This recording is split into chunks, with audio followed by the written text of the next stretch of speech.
joins us. Thank you.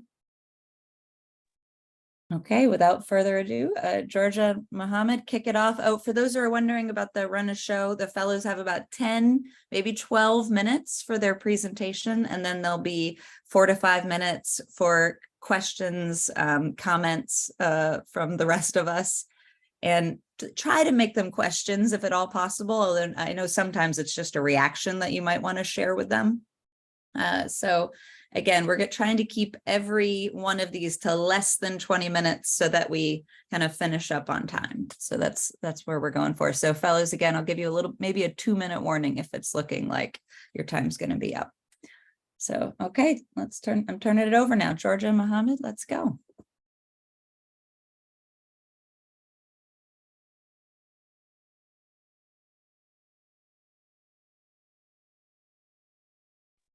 We can see your screen. Start? Yeah.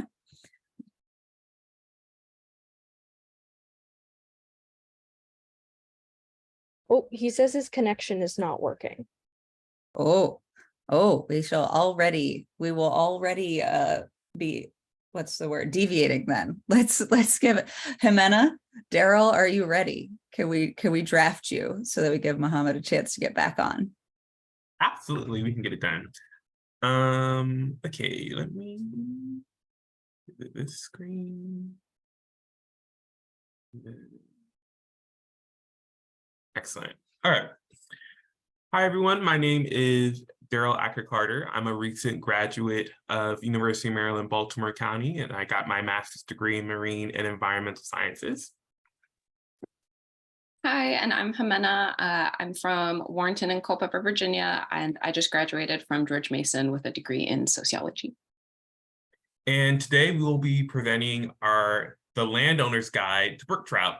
So for our practicum, we developed a guide for brook trout conservation and restoration that might occur on landowners' property.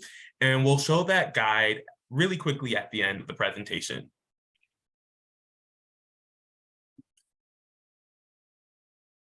Alrighty, so what is the deal with brook trout? So brook trout are the state fish of Virginia. They are small and colorful. They like really cold streams, little to no silt, good oxygen, and no pollution. And for this reason, they are really good indicator species. But also they are facing habitat loss because of warm streams and bad crossings.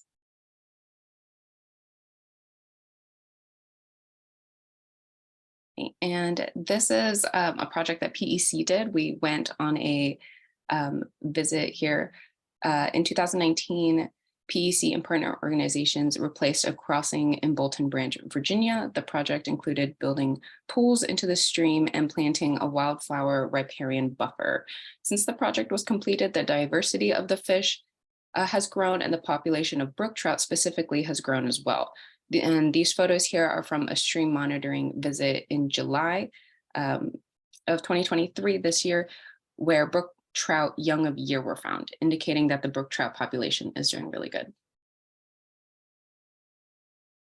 So as Jimena mentioned, there was a survey this past July. It was actually last week, I believe, that Laura, our mentor, invited us on to go help electrofishing, and which was a really cool experience. And for those who do not know what electrofishing is, basically there's, as you can see in the images, some person with a pack and they have a rod and it shoots out these small electrical charges that does not hurt the fish, but just stun them so they float up to the surface so we can catch them, and you can see us catching them in the photos on the screen. And what we can do with this data information, we can see the diversity of fishes in this stream.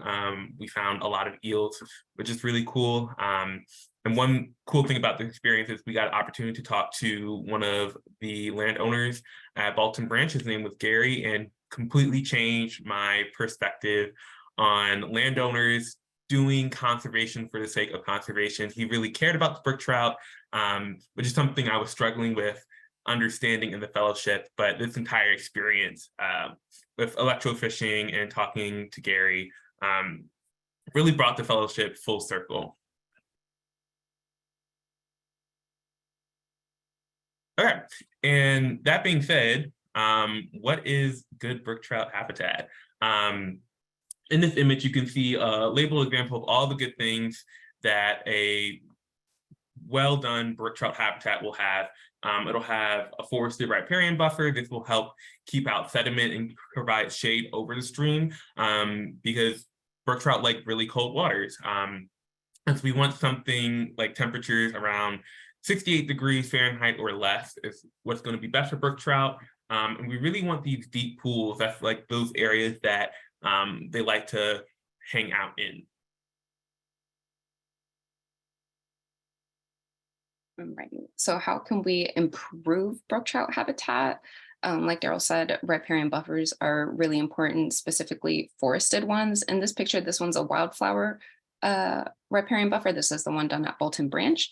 And while it helps, they really like the forested ones. Fencing off livestock, reducing the amount of fertilizer used near streams, and woody debris in the stream as well to provide cover for them. All right, so the other thing that we like to think about when it comes to brook trout conservation, preserving habitat is stream crossings. So these are places where roads cross the stream, and a lot of times these crossings can be a barrier to fish passage. So a fish should be able to go both up and down the stream with ease. And as you can imagine, those blockages can separate populations and ultimately cause a population decline, which is why it's a really big concern and why efforts are being taken to improve these crossings.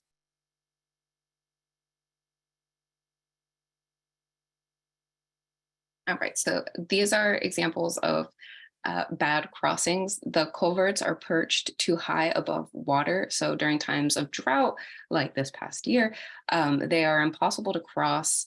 And not only that as well, you can see in the picture on the left, there's like debris. So even if they were able to jump up that high and get through in that low amount of water, they would still get stuck with the debris that's stuck in there. And that's really sad. And the only kind of animals that would be able to get through this would be the eels, because we learned that those eels are very strong and very squirmy, and we were amazed by them.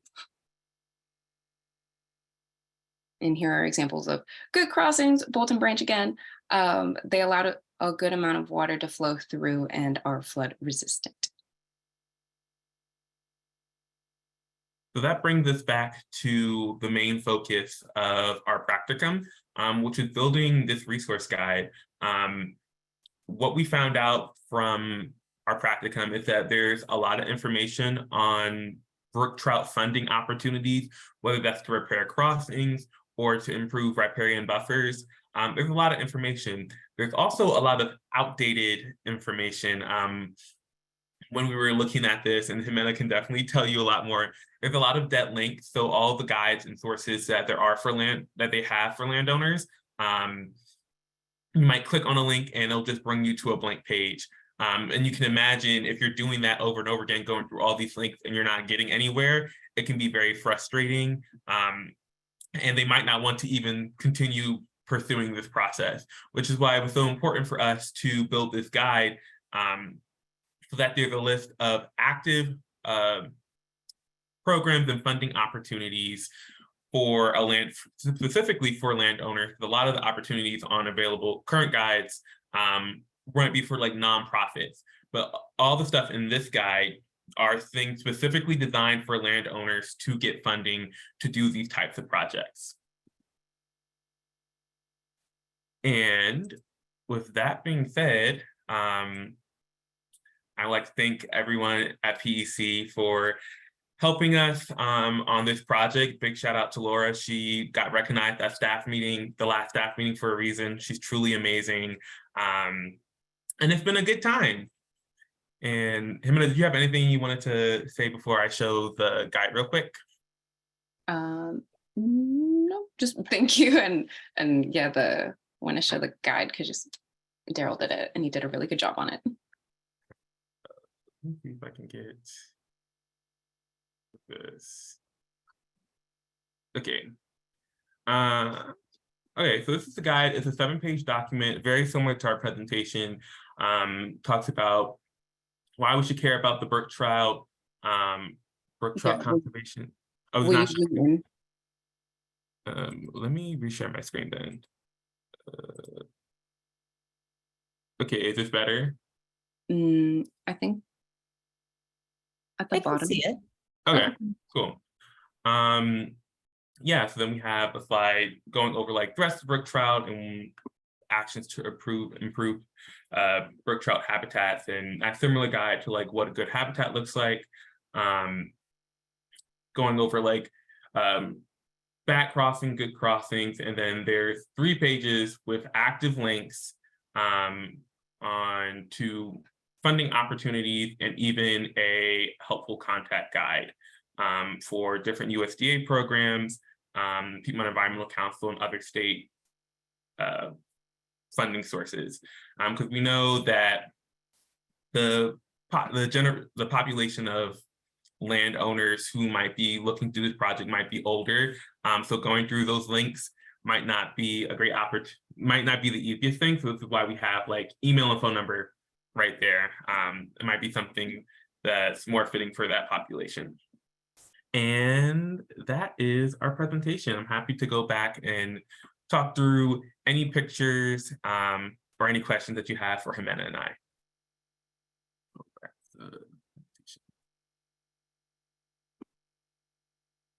Just an observation. I remember first coming to PEC and being relatively aware of the brook trout and pleased at all the neat work that was being done on it, but then having to then associate it with the eel, which I have not quite gotten my head around liking as much as I like the brook trout, if only because, as you said, they're very slimy and they got a great backstory. You know, the migration all the way to the Sargasso Sea and back, so they're impressive animals, but they're not quite the charismatic megafauna that a brook trout is.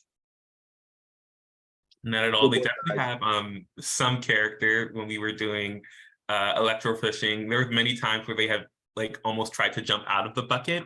We'll go back to this slide real quick. And like just getting them into this net was a challenge in itself, but not as pretty, not as colorful as the brook trout for sure. But impressive species. So Thanks for your work. That's a great graphics. That landowner guide will be very useful to us. Thanks very much. Hi, this is Bonnie Mattingly. I'm one of the board members, and I have a couple of questions. One, in the picture that you have on the screen right now, what is the one that's in your hand? Yes, that I believe is a sculpin. So I'm more familiar with like the marine sculpins. Those are like those big fish with really big mouths, and they have really strong pectoral fins. And they usually just like sit at the bottom of like a stream, and they'll just like open their mouth and like let things come through so they can get something to eat. We saw a lot of those when we were electrofishing as well. Well, I hope they're good to have, but I have another question, and I'll try to be concise.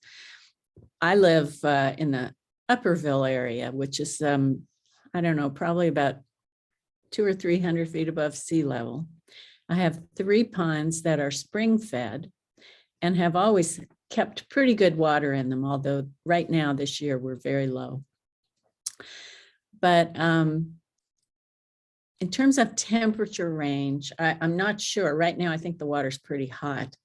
Is there, and I have a riparian buffer with trees and grasses around the edges below the trees. And then I have spring water inflowing and a flow from one pond to the next, and so on. But this water temperature range up to 68 degrees, is that even possible in a pond that might be 3 to 4 feet deep at this altitude, at a 200-foot altitude, say? Because I think most of it is up in the Shenandoah Park. Yeah, it's definitely challenging with the ponds, and especially like the climate that we have been seeing. It's been very hot with these heat waves, and things like that. So I am not too familiar with a lot of like freshwater stuff. Given that depth, it would definitely be more challenging. But there are some things that you can do to the ponds or create more ideal habitat.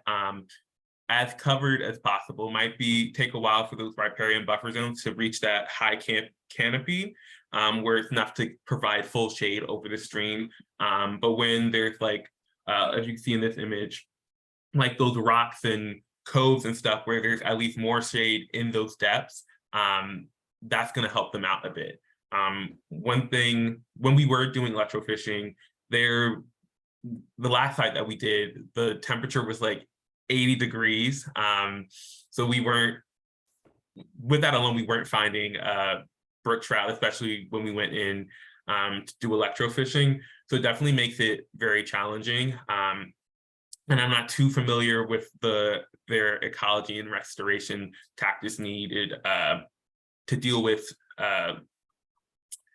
an environment, an ecosystem like that. Yeah.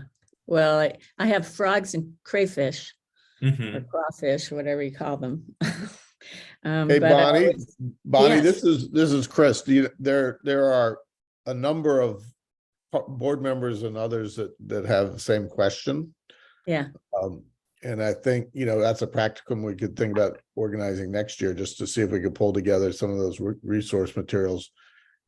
In the short term, Mark Orstrom has spent a lot of time on his ponds and getting things reintroduced there. Not brook trout, but other things. So you may Yeah. have some ideas what's worked and what hasn't worked. Yeah. Okay, great. If you could Well, get I- him to let you go see his ponds, you'd be lucky.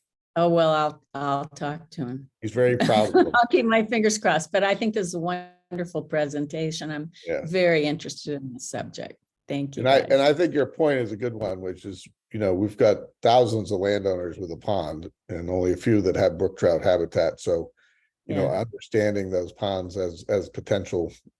I'm sure there are lots of things that have already been done, but we should probably just focus in on it a little bit. So we have that as part of our toolkit. And it may be that conservation team already has that. We've just not had that question directly for a while. Chris, you have your hand raised. I think we have time for just one more question or comment. So do you want to take it? I was just going to say that it's just an extension of what John said, which is this is having a tangible product like this flyer is really helpful because it's something we can add to our mix of tools we give landowners, and really appreciate the time on the graphics and my comment in the chat was the pictures are really helpful, and I think you did a great job using those visuals to help tell your story. Thank you. Jimena was a really good photographer that day. All those pictures are hers. Just my way out of getting out of not having to hold a heavy bucket and not have to touch slimy eels. But also I did want to add that last place where we monitored, it was in Washington, and it was like a stream that was a stream that was way too warm. It was like 80 degrees Fahrenheit. But even though it was warm, like it didn't mean that it wasn't a clean stream, because there was a lot of other fish that was the stream that had the most diversity of fish and really good indicator species, but they were just warmer water fish. Okay, thank you both so much. You can breathe a sigh of relief. You made it through the first gauntlet. Next up, let's see if has Mohammad been able to join again? Mohammad, have you? Yeah, I'm here. Yeah, sorry for that. Yes, you've made it through the technical difficulties. Okay, so Georgia and Mohammad are up next. Okay, I guess Georgia can begin sharing. I guess I'll introduce myself. So I'm Mohammad Ahmadi. I'm an environmental sustainable student at the University of Illinois at Urbana-Champaign. And I'm working with Georgia on the project Give Greenways the Green Light, how trails and greenways create healthier, wealthier communities. And Georgia, if you want to introduce yourself. All right, I'm getting our presentation up.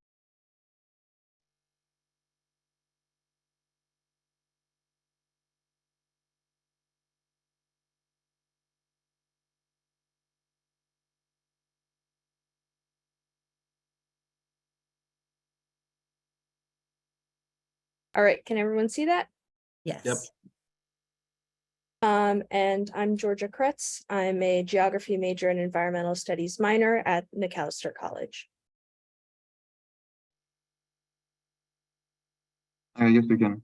I guess I already just put the title, so it's your focus on the socioeconomic benefits of trails and greenways.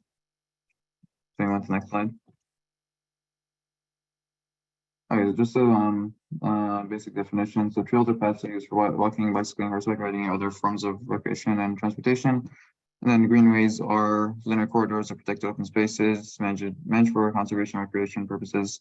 They usually follow natural land or water features, and they link different areas. So the main focus of greenways, and one of the main focus is conservation, also providing space for recreation, but trails are mainly focused on recreation. And some greenways include trails, while others do not, and greenways can be publicly or privately owned. And yeah, I think that's a general overview on what we're focusing on when we're talking about trails and greenways in the future. Okay, next slide. George, you can go.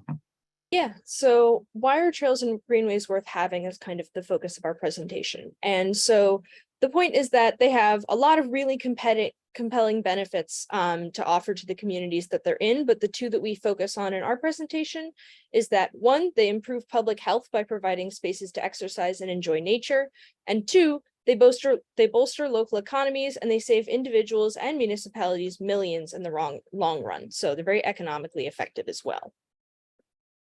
And to give you an idea of the scope of our project, we primarily created two different resources. The first on the left was a fact sheet. This was a pretty short document that's just basically lists of all of the facts and statistics that show why greenways and trails are really valuable. And Peter Krebs asked us to make this so that PEC could be using it to, spread to advocates, that kind of thing, just kind of as a reference guide for just, quick statistics to impress. And then we also created our longer informational guide, which you can see on the right. This is I think it's like a 25-page document that is in much more detail talking about the economic and health-based benefits of trails and greenways. And so we created it so that people could have a really in-depth idea of why they're valuable, but it's also formatted in hopefully such a way that it's, easier to read. Each, group of case studies is only like a page or two long. So we wanted to make sure we covered a lot of different issues, but it's made for someone who doesn't know a lot about trails and greenways and for whom this might be kind of a first look into why they're so valuable. And so we figured we would kind of go over our sections quickly, but we won't be showing the actual document because it is way too long to show in a presentation. So here are some ways that trails and greenways improve our health. One of their primary benefits is helping with exercise and chronic illness. America's kind of in a health crisis right now. Only a quarter of people meet the CDC's fitness goals, and a lot of people have chronic illnesses. And overall, trails and greenways can reduce a lot of the symptoms of chronic illnesses and make you less likely to contract them in the first place. And they also they're also making you much more likely to be able to stay healthy because they offer a clean and safe place to exercise. Particularly, they encourage active transportation, which is basically, moving yourself around using your body, walking, biking, hiking, that kind of thing, instead of using a car. And this can also reduce traffic injuries and pollution, which we'll get to a bit later. They're also really effective at mitigating mental health issues. So 1 in 5 people in America actually have a mental illness, which is a statistic that I think a lot of people aren't aware of. And studies have shown that when you lack access to green space like trails and greenways, you're actually likely to experience worse mental health outcomes. But when you do spend time in nature, it can alleviate a lot of different symptoms. It can do all sorts of things like overall stress and anxiety can improve, but also like diagnosable mental illnesses like ADHD and even like Alzheimer's symptoms can be reduced by being in nature, which trails and greenways can be an essential part of. They also have a really strong effect on the health of children, who are also currently not spared, unfortunately, from this health crisis. A lot of kids, they have lots and lots of screen time. We're talking like more than 7 hours a day, sleep problems, chronic disease, obesity, physical and mental illnesses. they get all the same benefits from trails and greenways that adults do, which can be really important. And the more time they spend outside, the more likely they are to be active, and the less likely they are to contract all of the health issues that come with not being active. And they also show higher levels of brain activity, which can lead to higher scoring in school, which is always a good thing. And it's been shown that even really short amounts of time, like a 20-minute walk in a green space, can help children with ADHD focus better. So even the very small benefits can be really crucial to help kids. And a really interesting fact that we learned in our research was that only 20% of our health outcomes depend on the access to and quality of clinical care. It's actually socioeconomic factors and our physical environments which have 80% of the impact on our health, which means that the effects that trails and greenways have on their whole community is actually super critical for our health. And so just some of these effects, they reduce air and water pollution by filtering out pollutants from, well, the air and the water. And they can also create shade that is super critical in heat waves. The shade produced by trees can lower temperatures by between 20 and 45 degrees Fahrenheit, which is kind of insane. But this can really be the difference between life and death on a hot day for, say, an elderly person who can't handle the heat very well.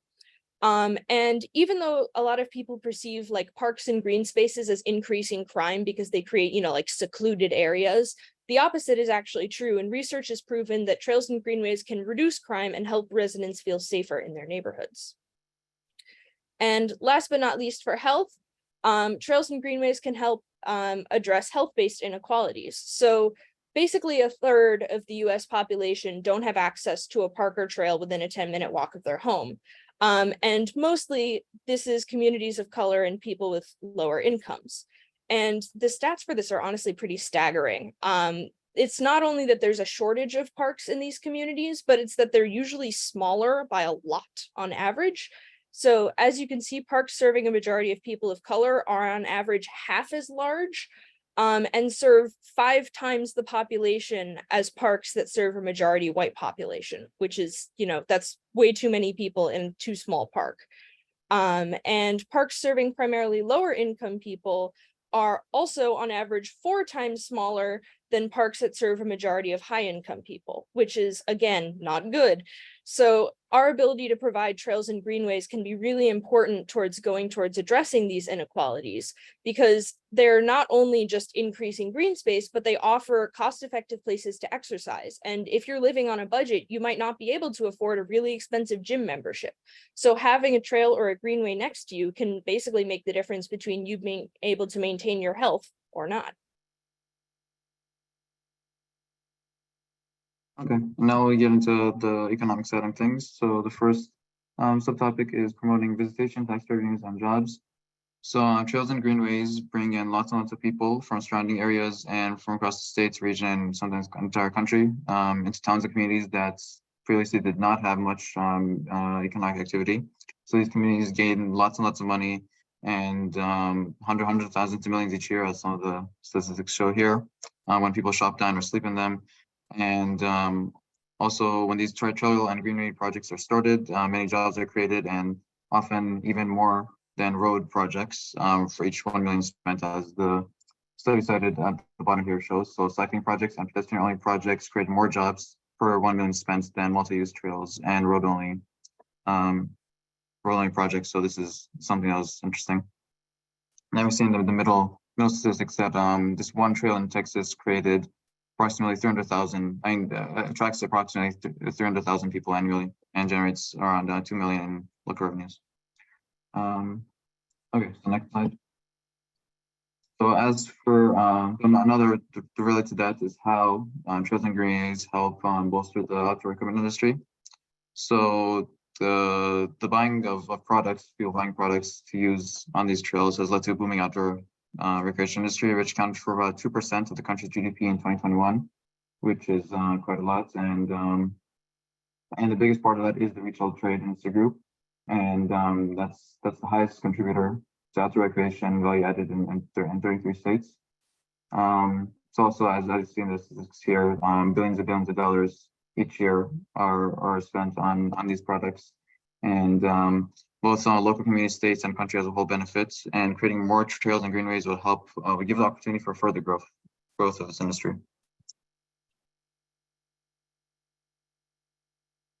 Next is the raising of property values. So trails and greenways also increase the monetary and non-monetary values of homes and other properties. So studies have shown that homeowners highly value that they're close to trail, and that homes that are near trails have higher prices than homes that are further away. Also, business owners enjoy the benefits of being near trails and have often expanded their businesses and opened them in the first place because of that. I see some statistics here how and the prices increase, and all that. And on the document we note how although there's a slight chance that gentrification might happen, but that's very context specific, and there's ways to prevent that. And so that's something to consider and for policymakers for these projects.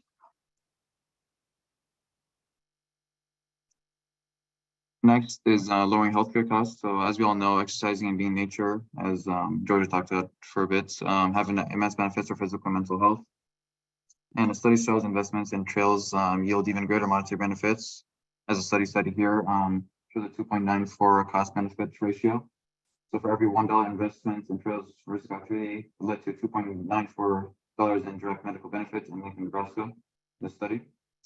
As other studies show that walking, running, hiking, biking, and other activities done on trails and greenways leads to better health outcomes and lower healthcare costs for individuals, which also decreases the burden on the economy and society.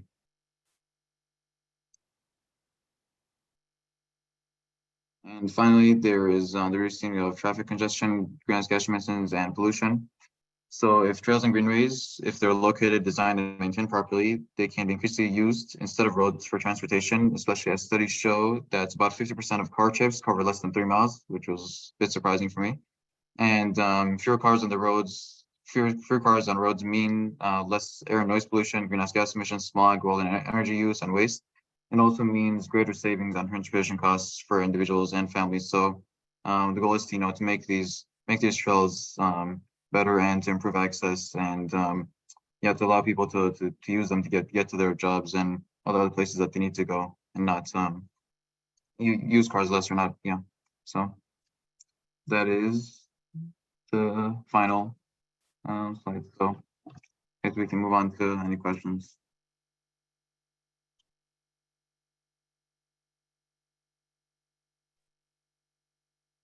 What did you all use to create those documents? Particularly the long one, the long form one. That was the long form document I created in InDesign.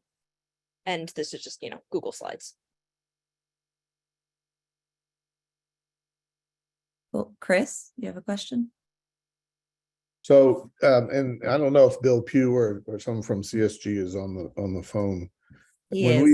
When we've done sort of the working through the ideas of smart growth and increasing options for mobility, the idea of a 15-minute walk or a quarter mile walking distance, maybe a half-mile radius from transit, has been the working assumption to take into account limitations of mobility and weather and things like that. 3 miles seems like a pretty bold assumption that people would start doing that as their regular in their regular patterns of life. So I think we need to be careful of presenting options that meet a broad range of the population and not simply the fittest among us. I think if you posited that we should design communities based on 3 mile walking distance, you might get some pushback on that. So that's a sign that caught my eye based on the assertion that it would have a big impact on transportation and mobility. Ani here again. I will tell you, if it weren't for walking trails, I probably wouldn't be here. Right. I think this is a very good presentation. And Chris, in response to your comment about the 3 mile trail, I get it that most people are not that fit, but I will also say I'm 73 and I walk about 3 miles several times a week. And if the trail were shorter, it'd be okay. But it's nice to have the option to go longer. And I'm not extremely fit. I'm healthy and I'm still alive. Yeah. But I think this was an excellent presentation. Yeah. Good work. The only thing I'll toss in is that one of the things we've seen regionally is that, for instance, WNOD Trail does have that lower access distance sort of basis.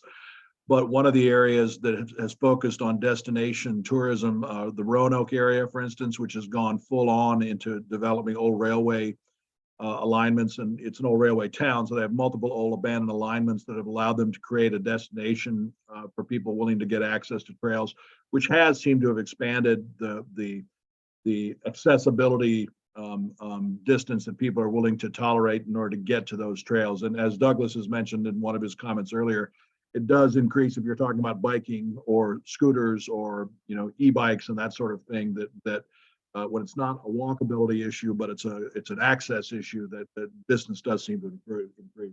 Yeah. Yeah, I think the e-bike thing is going to be really interesting. My mom, who has never expressed interest in exercise or biking in her life, has been recently talking about how much she wants an e-bike and to, basically tool around town on that instead of a car. And I never would have seen that coming. Yeah. Marco, you have a question? Yeah, I'm sure it wasn't surprising to either of you about there being health benefits and economic benefits to Greenways, but you went through a lot of statistics there. I'm curious if any of them were surprising to you, or maybe they were more or less, or anything surprising.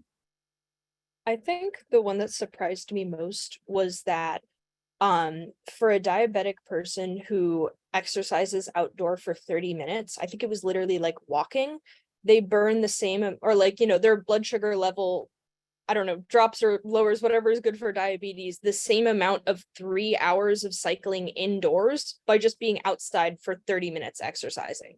So I think that was a really shocking statistic to me. And it really helped prove that being outside in nature, it isn't just an equal alternative to exercising indoors. It is actually better by a long run. And it's true, you don't have the same equipment outdoors that you might have indoors, but if the choice is between walking on a treadmill and taking a walk outside for the same distance, the walk outside is actually going to have measurably just way better, impacts on your health. And I thought that was really interesting.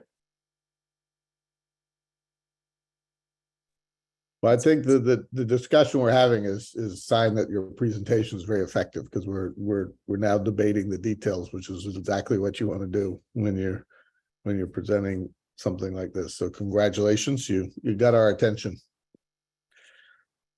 Thank you both. That's fantastic. And yeah, so I think moving right along, just for everyone, we're gonna next hear from Katie McVicker and Annie Castillo.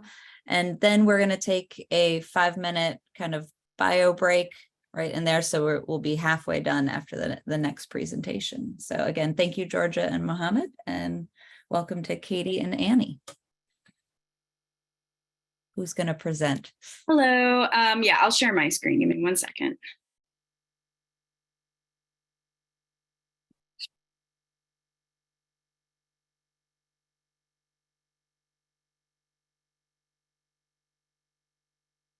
Okay, cool. Can you see that?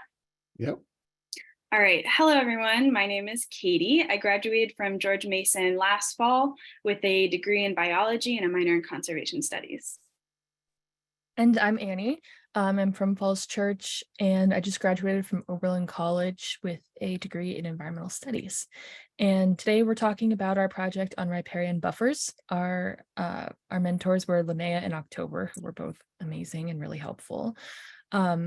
And the purpose of the project is that it's an ongoing effort of PEC to get more landowners and people who have land along streams, waterways, rivers, to install riparian buffers, which we know are really impactful in a bunch of ways for the ecosystem.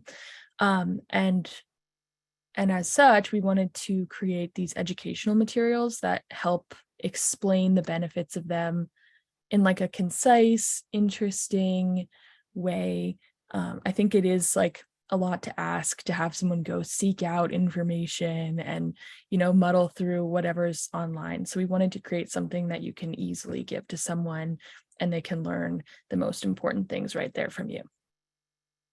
Yeah, so we're going to start here with just a little bit of a presentation to give everyone a background. I think we all know at this point what a riparian buffer is, but just to provide a little context as to exactly what we're looking at. So we were looking specifically at the benefits of riparian buffer species on terrestrial wildlife. So as according to the USDA, a riparian buffer is any area that's adjacent to a body of water. It can be a stream, a lake, a river, even a wetland that has trees, shrubs, and other plants would be considered the riparian buffer of that body of water. And so here's a little bit of a graphic also from the USDA just to kind of illustrate exactly what a riparian buffer is, to show you guys that there are different zones and each zone contains different types of plants usually and also has different management levels. So you can see we have zone 1, zone 2, and then zone 3 over on the right. And so what we've found from our research and what PEC has taught us the past couple of weeks is that there are a lot of benefits of riparian buffers. Specifically, riparian buffers help water quality. They filter out pollutants and excess nutrients from runoff water. They help with bank stabilization because the root structure of the plants, the trees, the shrubs increases the soil integrity and prevents erosion. They help with flood prevention by spreading off excess water or spreading excess runoff and also helping to absorb some of that excess water so that it's not going directly into the body of water. They provide habitat for a lot of animals, both terrestrial and aquatic, and they also provide a lot of food sources. A lot of these plants do bear nuts, berries, flowers, foliage, and even bark that wildlife will feed on. So what we were addressing specifically is how do riparian buffer species benefit terrestrial wildlife? That was the practicum question that Linnea in October presented. And so we found through our research that there were 3 main benefits to terrestrial wildlife. The first one was the food source, which I previously mentioned. A lot of these plants do produce fruits and foliage and other parts of the plant that animals do feed on. The second one was providing shelter. So specifically, a lot of these plants provide areas where animals can seek out shade or they can seek out places to spend the night or make a nest. And then thirdly is the pollination opportunity that a lot of these plants provide. So a lot of them are early or long-lasting producers of flowers that pollinators will use, and they'll take the nectar and the honey. So those were the 3 main benefits that we found of riparian buffers to terrestrial wildlife. And so, so here's a bit of the process of how we went through completing our educational materials. So we explored the different riparian species that PEC uses in their restoration projects.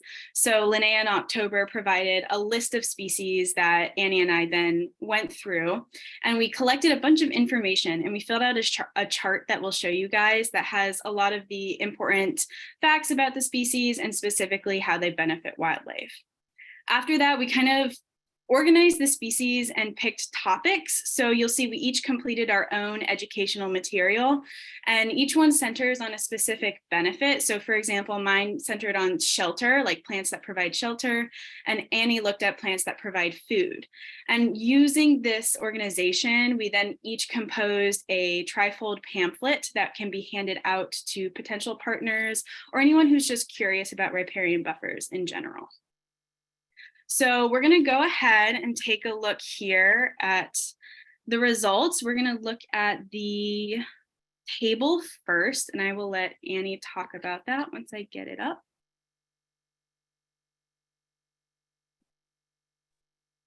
Right. So as Katie mentioned, this list was provided to us by Linnea in October, and there were some particular species that were priorities because to research and gather more information on because they're the species that PEC most often plants and installs. And we just wanted to get the fullest picture that we could of those.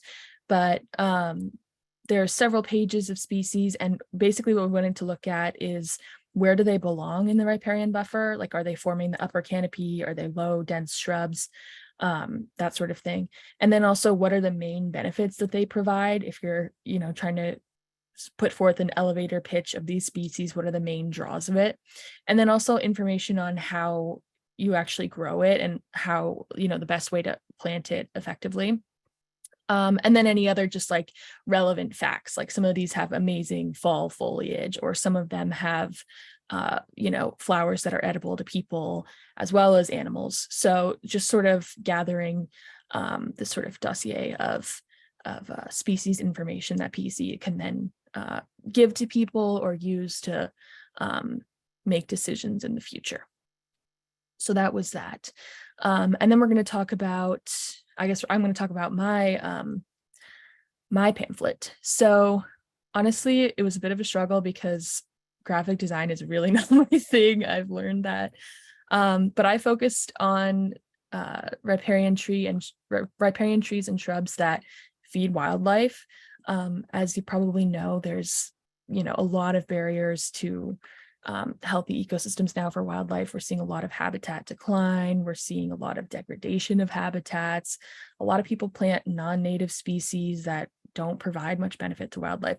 So this was supposed to be information that really emphasizes the importance of like diverse food sources at various points in the season for different species, that sort of thing. So I started with a, like an image of what a riparian buffer might look like and the wildlife you might see. As well as just a quick overview of what a riparian buffer is, and mentioning that. I just wanted to point out really fast that this is a trifold. So the organization of this, it's 2 pages. So it looks a little wonky, but just imagine like this would be the front of the brochure when you open it. And then you have to go all the way up here to this section. So like imagine if this page was flipped and glued on to the back of the other page. It's it looks weird, but anyways. Right, it's visually confusing, and that was something that was kind of hard in putting it together, was trying to remember what goes where. But anyways, yeah, as Katie mentioned, the right is the front. And so then we'll go, could you go up to the first page? So I broke it down into overstory, understory, and shrub. And I gave some background on what is an overstory tree, what is an understory tree. And then I pointed out some of the most important species that I thought would be useful. So for example, the mulberry tree, a lot of animals like to eat those, especially really beneficial mammals like opossums and raccoons who, take care of ticks and things like that. Also the white oak. Oaks are so important. They host more than like 400 or 500 butterfly and moth species. But of course, the acorns are also really important. And in some cases, you even have things like beavers eating them. Then another really important one is the serviceberry, which is on the bottom right there. That has more than 40 bird species who eat the fruit. And most of these, so a lot of these I really focused on what are the species that grow well beside water and in like riverside and creekside environments, but also what are the ones that have diverse food sources. Another one is spicebush. That is super important to the spicebush swallowtail butterfly. And then I guess probably one of the last things I mentioned is the black chokeberry. So I'd point out things like, how big can you expect it to be? What are some benefits of it? Or what's something that might help someone decide to plant this? Like it has really beautiful flowers, but also that the chokeberry is edible to wildlife and that it does really well along waterways. So now I think Katie will go into hers, and hers is awesome. Let me bring it up. All right. So I focused specifically on the plants that would provide wildlife shelter or are known to house a lot of animals. Originally, we called this habitat, but we thought it was better to specify shelter versus habitat because like anything can be habitat for something. So we wanted to specifically talk about the plants that provide shelter to terrestrial species. So again, this would be my front page here. Like Annie, I included a little bit about what is a riparian buffer and what the benefits are, just to kind of set people up and let them know what they're getting into essentially. And then the inside of mine, this would be the inside of the front page. And I made my own riparian buffer schematic. Maybe I should have found a picture. This was really hard, but I love the way it turned out. And so I kind of also set up the zones here just so that, like I showed with the USDA schematic, so that people know kind of like where they would find certain plants. And then over here, I get into the species that I use to that provide good shelter. So I have a little bit of an explanation up here of like what shelter is. And I ended up using 10 species in mine. A lot of these are multi-use. So like you might see some in Annie's also because they also provide food. However, specifically these trees do have a density or a foliage structure that is known to house animals or be good for nesting or bedding. I think my favorite one that I found was this, I'll zoom in here. This shagbark hickory. I thought it was super cool to look at the pictures, and I really tried to recreate it, but it's this massive tree that has flaking bark, and it's really cool because a lot of small mammals will actually use those cubbies inside the bark to bed down for the night. So like you'll often find bats in there or flying squirrels. So that was, I think, my favorite tree that I found that specifically provided a really good shelter for wildlife. And then this middle panel here would be considered the back of the pamphlet. So I wanted to include down here places where people could go if they wanted to learn more about riparian buffers, and then also specifically like if they wanted to work with PEC's initiative, who they could contact and where they could go to get more information. So that's everything that we have. So we will open it up to questions now.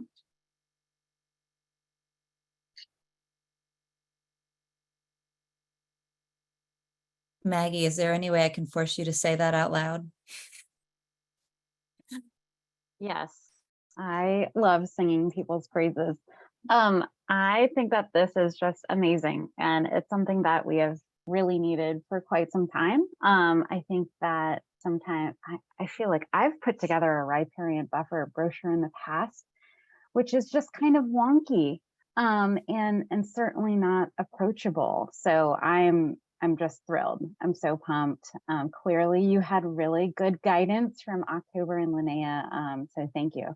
I can't wait to start printing it off and using it in the future. Thank you. Jim, I see a hand up. Yes, I echo what Maggie said. They're great. They're very useful and I think user-friendly. The one question I would have, I really like that you use the word shelter because it expands. Clearly you were looking at the plant-animal interaction, but riparian buffers, if they're continuous, also provide shelter for passage. And I would say that's the only thing I would love to see you add, because those continuous corridors are I think, pretty beneficial to terrestrial wildlife. But they're great. I love them. Thank you.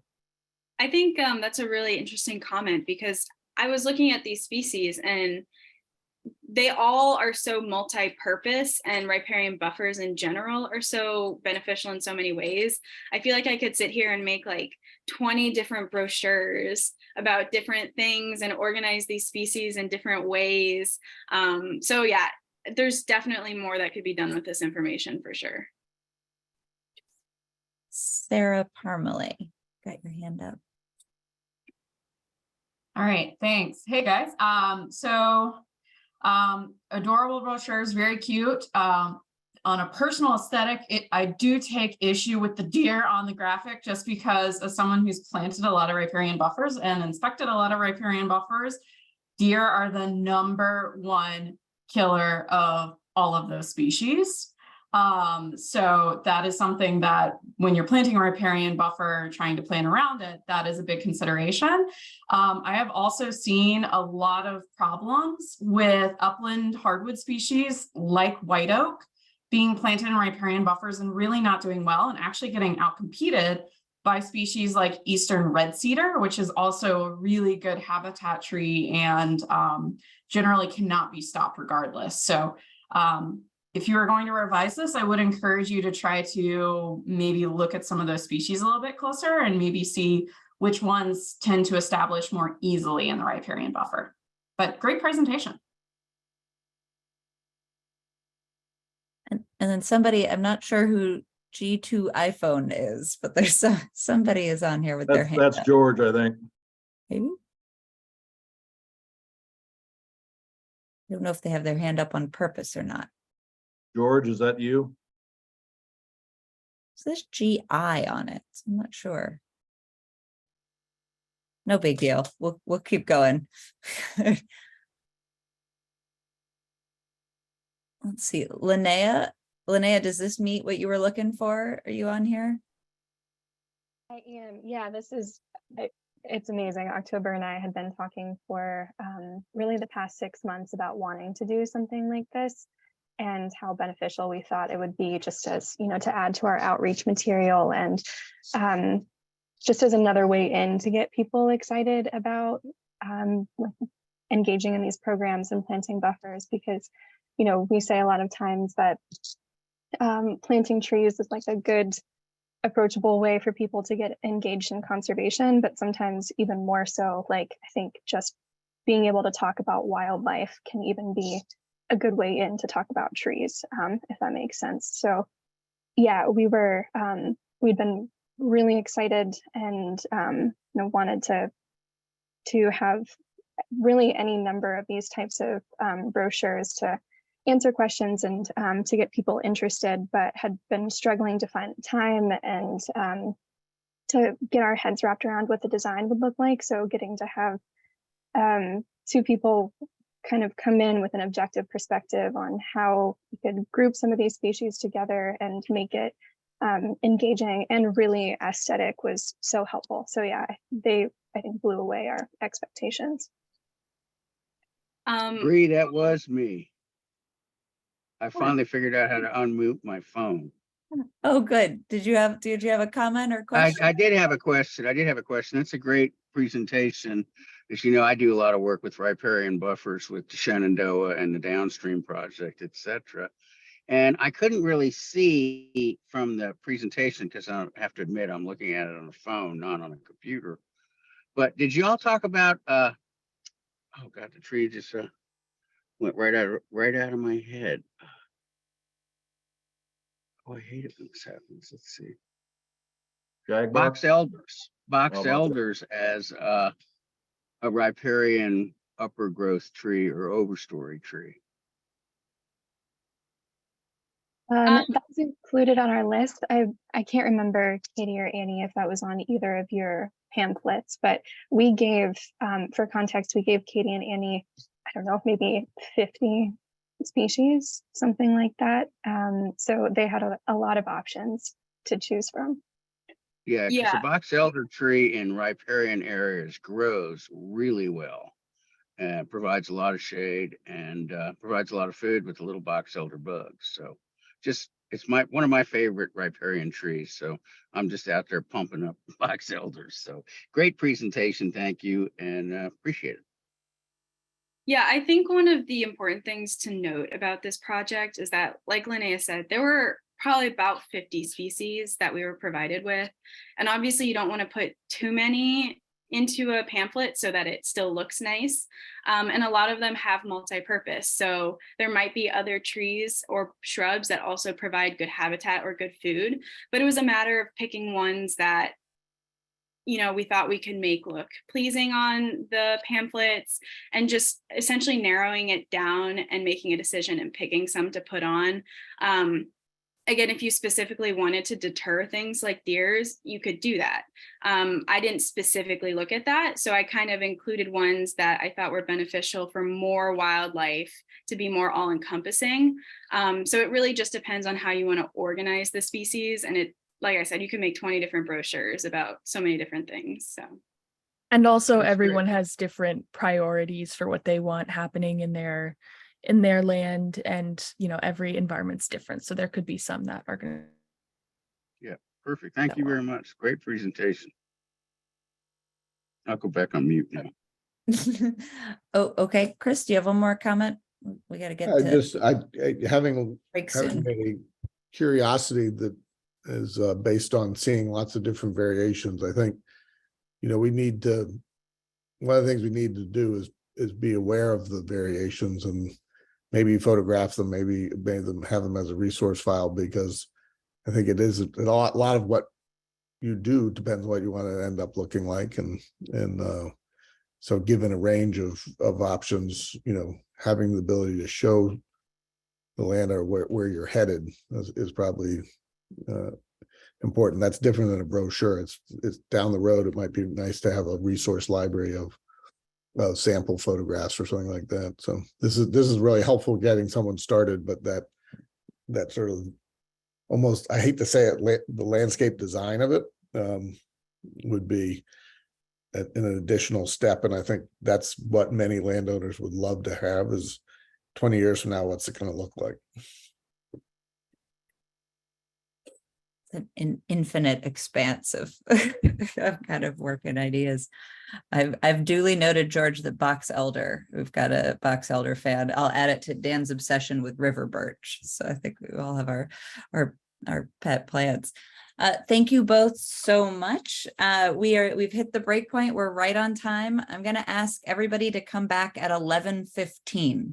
So you can take a break, refresh, get coffee, heat up your tea, do whatever, get water, all of that, use the restroom. 11:15, we'll be back and kicking off with Aaryan and Duncan.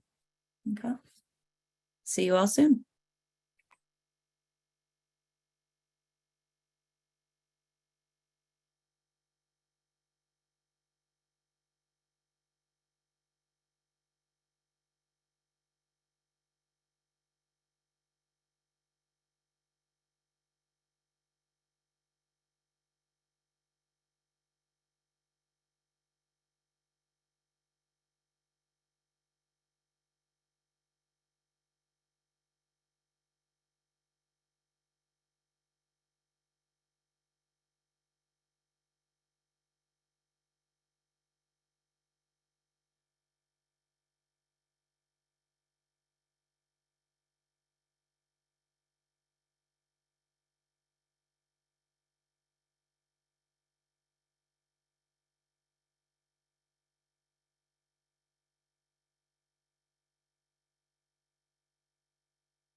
Okay, hopefully you can welcome everybody back.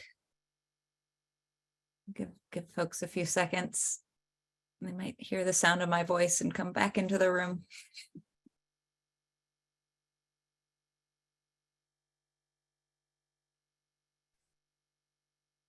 Okay. And then Duncan and Aaryan, are you ready to get us rolling? I'm ready.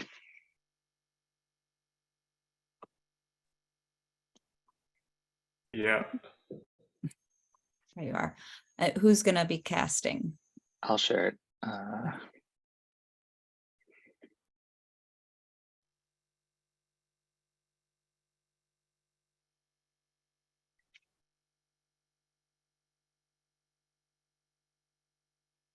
Okay, does that look good?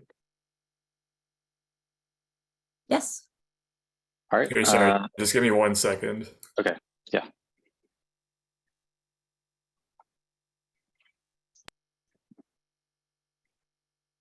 All right, okay. So hi everyone, I'm Aaryan. I'm a geography and Spanish major at Macalester, and I've done this project with Duncan. I go to William & Mary and I'm studying government and environmental policy. Yeah, and so for our practicum, we've taken a look at the future of transportation in Northern Virginia. So before we get started, just a thank you to our mentors, Bill Pugh at the Coalition for Smarter Growth and Douglas Stewart at PEC.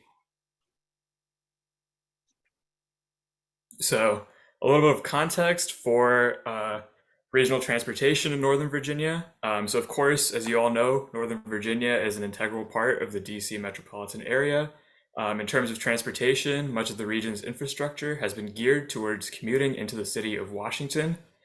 So in terms of rail, there's obviously the metro, an urbanized form of transit, but there's also VRE, a commuter rail service. And then alongside those, there's several commuter buses, namely in Loudoun and Prince William counties.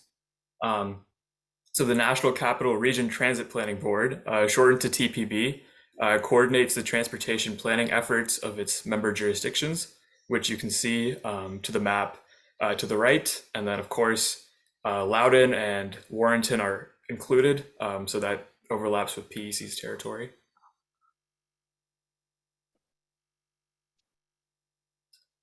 Okay, so much of our work regarding this practicum has been spent towards analyzing the contents of TPB's Visualized 2050 plan, which is meant to be an updated version of the existing Visualized 2045 plan.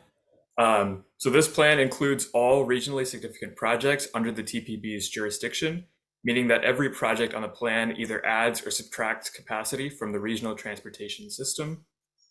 So furthermore, of these regionally significant projects, funding must be, quote, and this is as per TPB, reasonably expected to be available over a 20-year horizon. So the TPB aims to budget the plan with a zero-based approach in the sense that no money should go to waste regarding a project, and that projects basically that cannot demonstrate this must be re-examined. And then lastly, the TPB requires all projects to fit within its emissions goals. So out of all the expansion projects enumerated in the plan, we zoomed in on those happening in Virginia, of course. And then of these, we filtered out the projects that are anticipated to be completed prior to 2024. And then being left with projects from 2025 onwards, we then categorized them into these 4 groups. And then using the figures provided by the TPB, we also compiled the costs of the projects.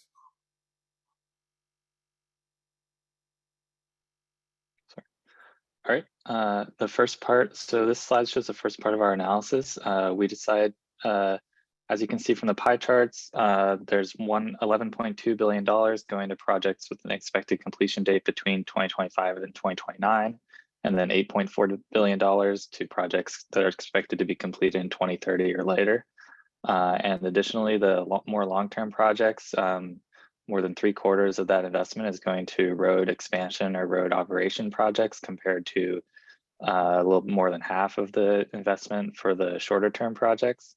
The reason we chose to split them around this date is because the projects that are going to be completed before 2030 are pretty much finalized and hard to change, whereas the ones that are 2030 or later could still be modified, and that's useful to know for advocacy groups like CSG, so they know where to focus their energy. We decided to focus then on the 2030 and beyond projects and split them up by jurisdiction.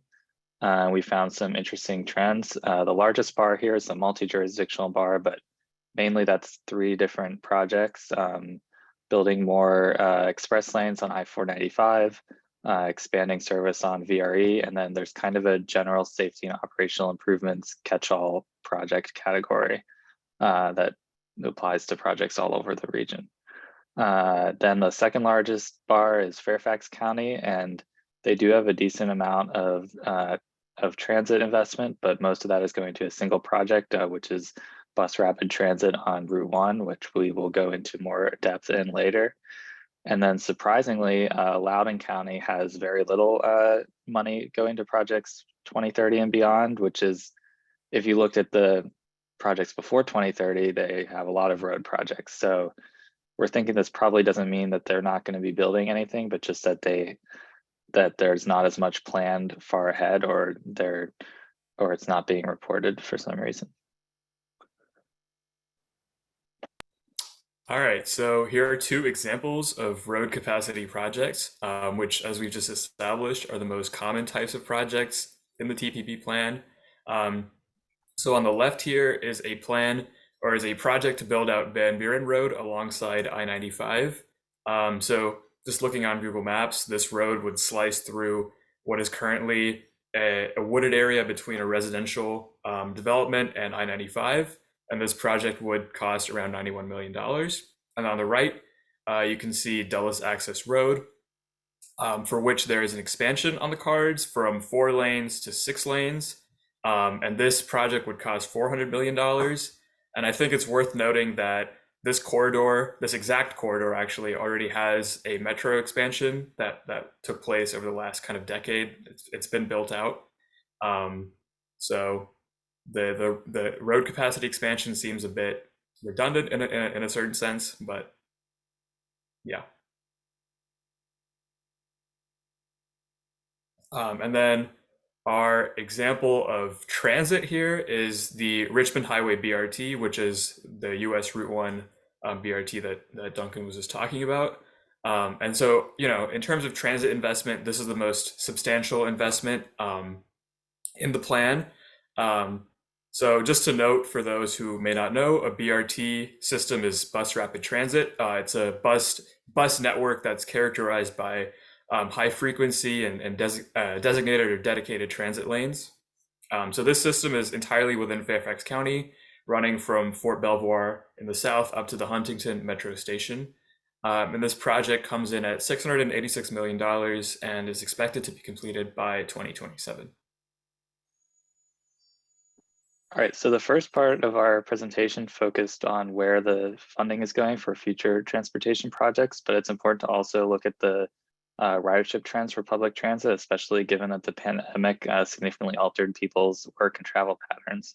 So this chart shows the rail ridership as a percentage of spring 2019 levels, both for national and the regional systems of Metro Rail and VRE. And as you can see, the ridership for those systems is significantly behind the national recovery numbers, especially VRE. And then one possible explanation for this could be seen on the pie charts to the right, which show the percentage of workers teleworking on a given day in 2019 versus 2022, which has gone from 9% to 44%. So there are significantly fewer people commuting on a given day from the outer suburbs to DC. And that, on the other hand, if you look at bus numbers, they're a lot different. So as you can see, Metrobus is at 86% of pre-pandemic ridership levels, which is higher than the national trend. And then if you look at local jurisdictions of Loudoun County and OmniRide, which covers Prince William and Stafford, their local bus routes are basically recovered from the pandemic drop, but then their commuter routes are a lot lower. Loudoun especially is only at 7%, and this could partially be explained by the Silver Line, which was not open in 2019, and that gives people another option for commuting. But even if you included all the people boarding in Loudoun County, it wouldn't be up to pre-pandemic levels. So these numbers basically support the idea that it's really the drop in commuter travel that's that's making it hard for ridership to recover rather than other kinds of travel. So to look at one agency and how they're responding, we decided to look at VRE.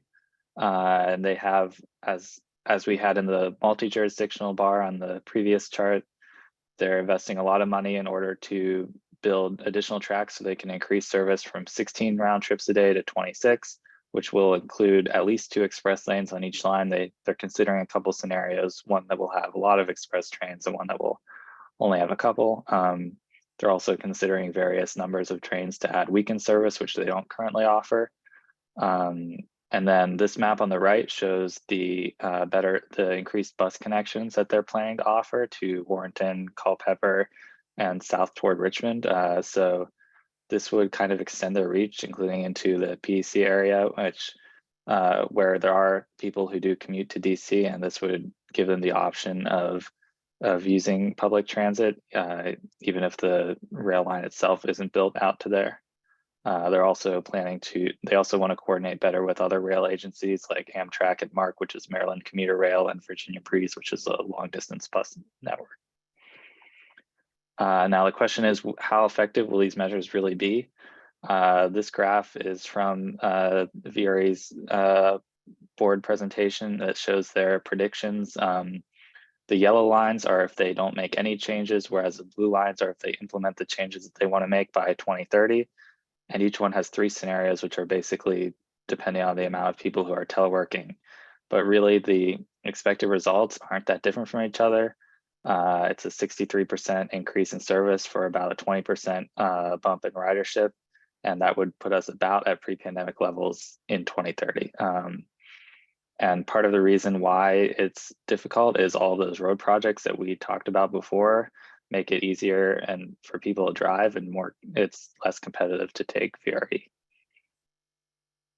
It's also important to note that VRE can make service changes, but they don't directly determine the land use around their stations, which can be a big factor in whether transit networks are successful. So these are just 2 examples of VRE stations. The one at Manassas Park, they're doing a lot of good work there on transit-oriented development. You can see the construction in the satellite view, and even though it's a pretty outer suburb, there's good increased density closer to the station, and it's pretty accessible. Whereas on the left is the station at Woodbridge.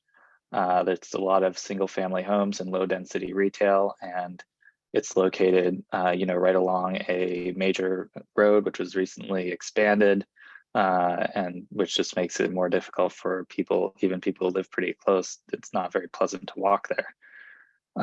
So the transit agencies like VRE need to coordinate with the local governments that decide the zoning and land use in order to ensure that their service can be successful. All right, so to conclude, despite the climate crisis, 3/4 of the investments in the 2045 plan are going towards road widening and expansion than into other forms of transit. Furthermore, despite the expansion of the metro into Loudoun, the county has not planned a BRT network, which of course could potentially significantly build upon the service provided by the Silver Line. That being said, of course, as Duncan just touched on, local bus ridership has been outperforming the national average in spite of the lackluster commuter ridership. And then finally, transit expansion, particularly of rail, must be supported by compatible land use planning, as Duncan just mentioned. So just before we close for questions, again, a thank you to our mentors, Bill and Douglas, for their guidance. Thank you guys. Yeah, thank you.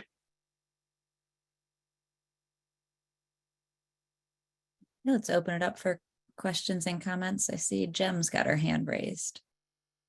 Yeah, so what's happening in Loudoun is interesting that it's not all captured here. So I know that staff has recently been presenting, and I was commenting on trail connections to Metro, pedestrian and bike connections.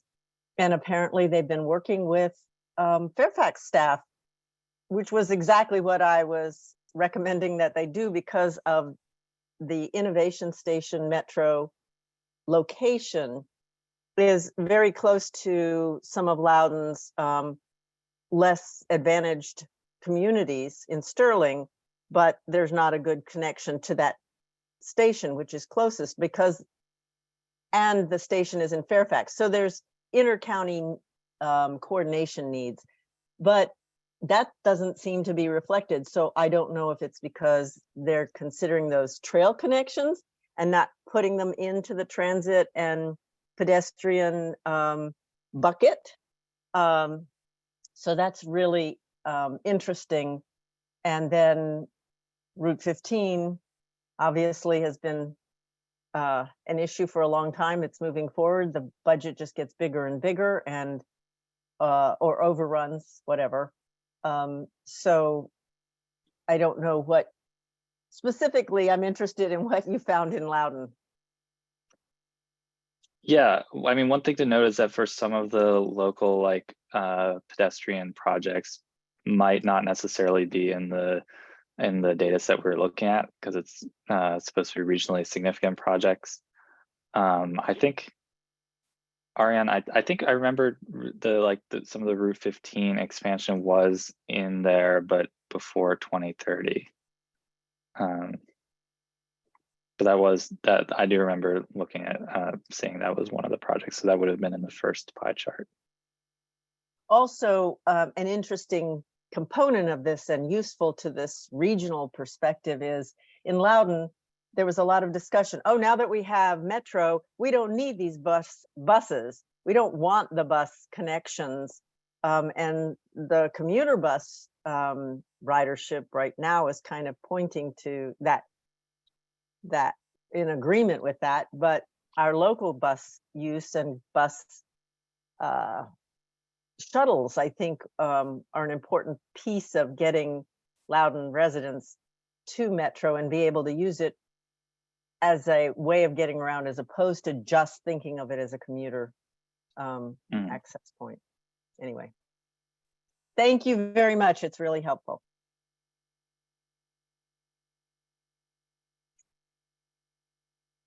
I think I have the same question Marco did earlier, which is, were there things that surprised either one of you or things that took you aback, I can start, I mean, if you have anything, Aaryan, but I just remember one thing that surprised me was just how expensive like building a new road or expanding a road is, especially compared to like one of the projects in this set, like for Alexandria, like they were like, we're going to double Alexandria's bus fleet. And that's only like $30 million. Like, I mean, transit has a lot of operations cost, which isn't, part of what the data that we looked at, but just in terms of there's some, just building some road in Fairfax or Loudoun that I've never heard of costs a lot of money. Yeah, I was gonna say something similar. That I'd never had anticipated how much cost goes into physically creating the infrastructure, particularly roads. But I guess on a more positive note, I guess I hadn't expected for bus ridership, especially local bus ridership, to have bounced back that the way that it has. And I hadn't known that it had made such a recovery. So going through this, going through the data for this, that was definitely something encouraging for me to have, picked up. So Great. And we're running we're kind of right on time. We're a little behind, but Chris, I'll give you the last comment or question. This is something that's coming up. You guys have really helped frame an issue, which is the challenge that's in your last slide, the challenge of connecting transit to good land use planning, and the fact that it's a little hard to look at that on a compiled basis. And maybe Bill or Stuart can respond to that. But in the late 70s, early 80s, there was an attempt to estimate the capacity at station areas along existing rail corridors sort of assuming you can't move the rail line, how can you best plan for the future using the station areas that exist or could reasonably be added. Moving transit to match land use patterns is much more difficult. So, have we compiled, or is there a compilation of the land uses and the planned future uses at station areas, that one that's been updated in, say, the last 20 years would be pretty helpful to assess whether we're making that connection or not. Maybe that could be a piece of the new blueprint that CSG is working on.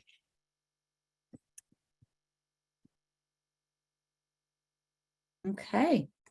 Well, thank you. Thank you both. And thank you to Bill and Douglas for mentoring. And then I think, who's next up? I'm looking at my list. Oh, Susannah and Rebecca. Are you both ready? We're ready. Rebecca Okay. wants to share her screen. No. Oh, hold on. So sorry. I screen glitching out. Okay.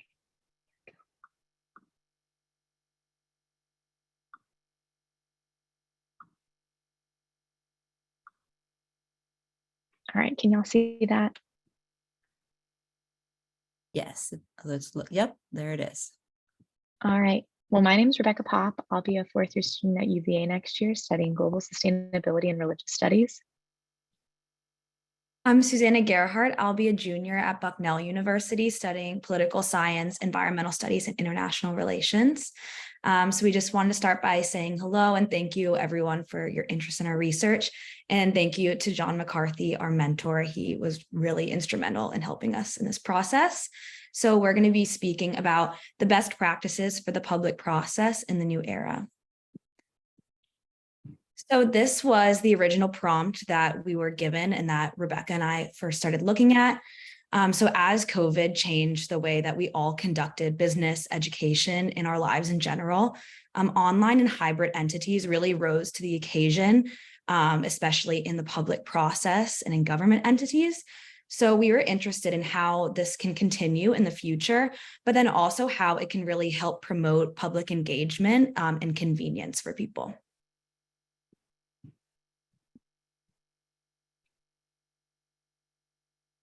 So yeah, this slide is just talking a little bit about kind of the research we did diving into this project and trying to figure out how COVID did impact public meetings. And so we looked kind of first at what Richmond has done on the state level to see how they've addressed COVID meeting policies. And even there was kind of a mix of strategies. So in 2022, there was a bill passed that allowed public or certain public bodies to conduct virtual public meetings. However, in the previous year, there was a bill shot down that required the streaming and recording of all meetings. So there's definitely some flexibility kind of on the state level for online meetings, but it's not quite all the way there yet in terms of kind of having full accessibility for online public meetings. And then another thing that came up quite a bit in our research as well was looking at the Virginia Freedom of Information Act, and specifically one part that was added in 2020 to address COVID that gave local governments guidelines of how to have public meetings and kind of the legal guidelines around doing that to ensure accessibility and how to have online public comments and a lot of guidelines like that. But then also, it was really important for counties to follow those guidelines during COVID, but also transitioning back out of COVID and whether or not they could still have public meetings. Barry V. Board of Supervisors of Fairfax County kind of clarified that as well, and showed, that localities really do have to be careful in making sure they're meeting FOIA guidelines if they're continuing to do virtual meetings after COVID as well. So we knew that we wanted to interview some kind of county official or administrator from all 9 of PEC service districts so that we could really hone in on who PEC was working with. So with the help of our mentor John McCarthy, we emailed with multiple different entities and people to find the best representatives to answer our questions. So all of these people had experience with coordinating and working through COVID responses and working through the pandemic and were really instrumental in making sure hybrid meetings or even the in-person meetings during COVID were working. So we also want to say thank you to this list of people. They were so helpful, and we were unable to get a hold of Greene and Albemarle County as well as Charlottesville City.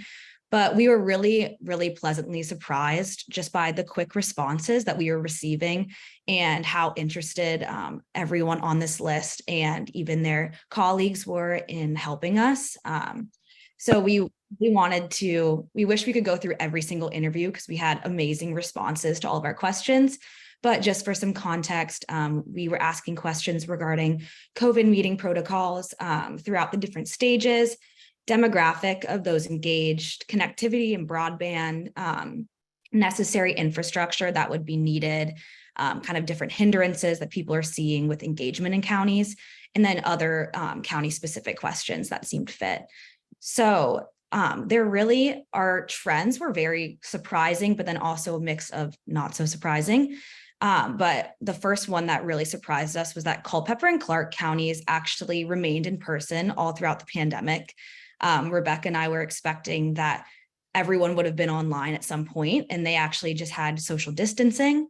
And then rural counties are still struggling, or rural parts of even populated counties are still struggling with connectivity, or they will not have general broadband access until 2024 or later.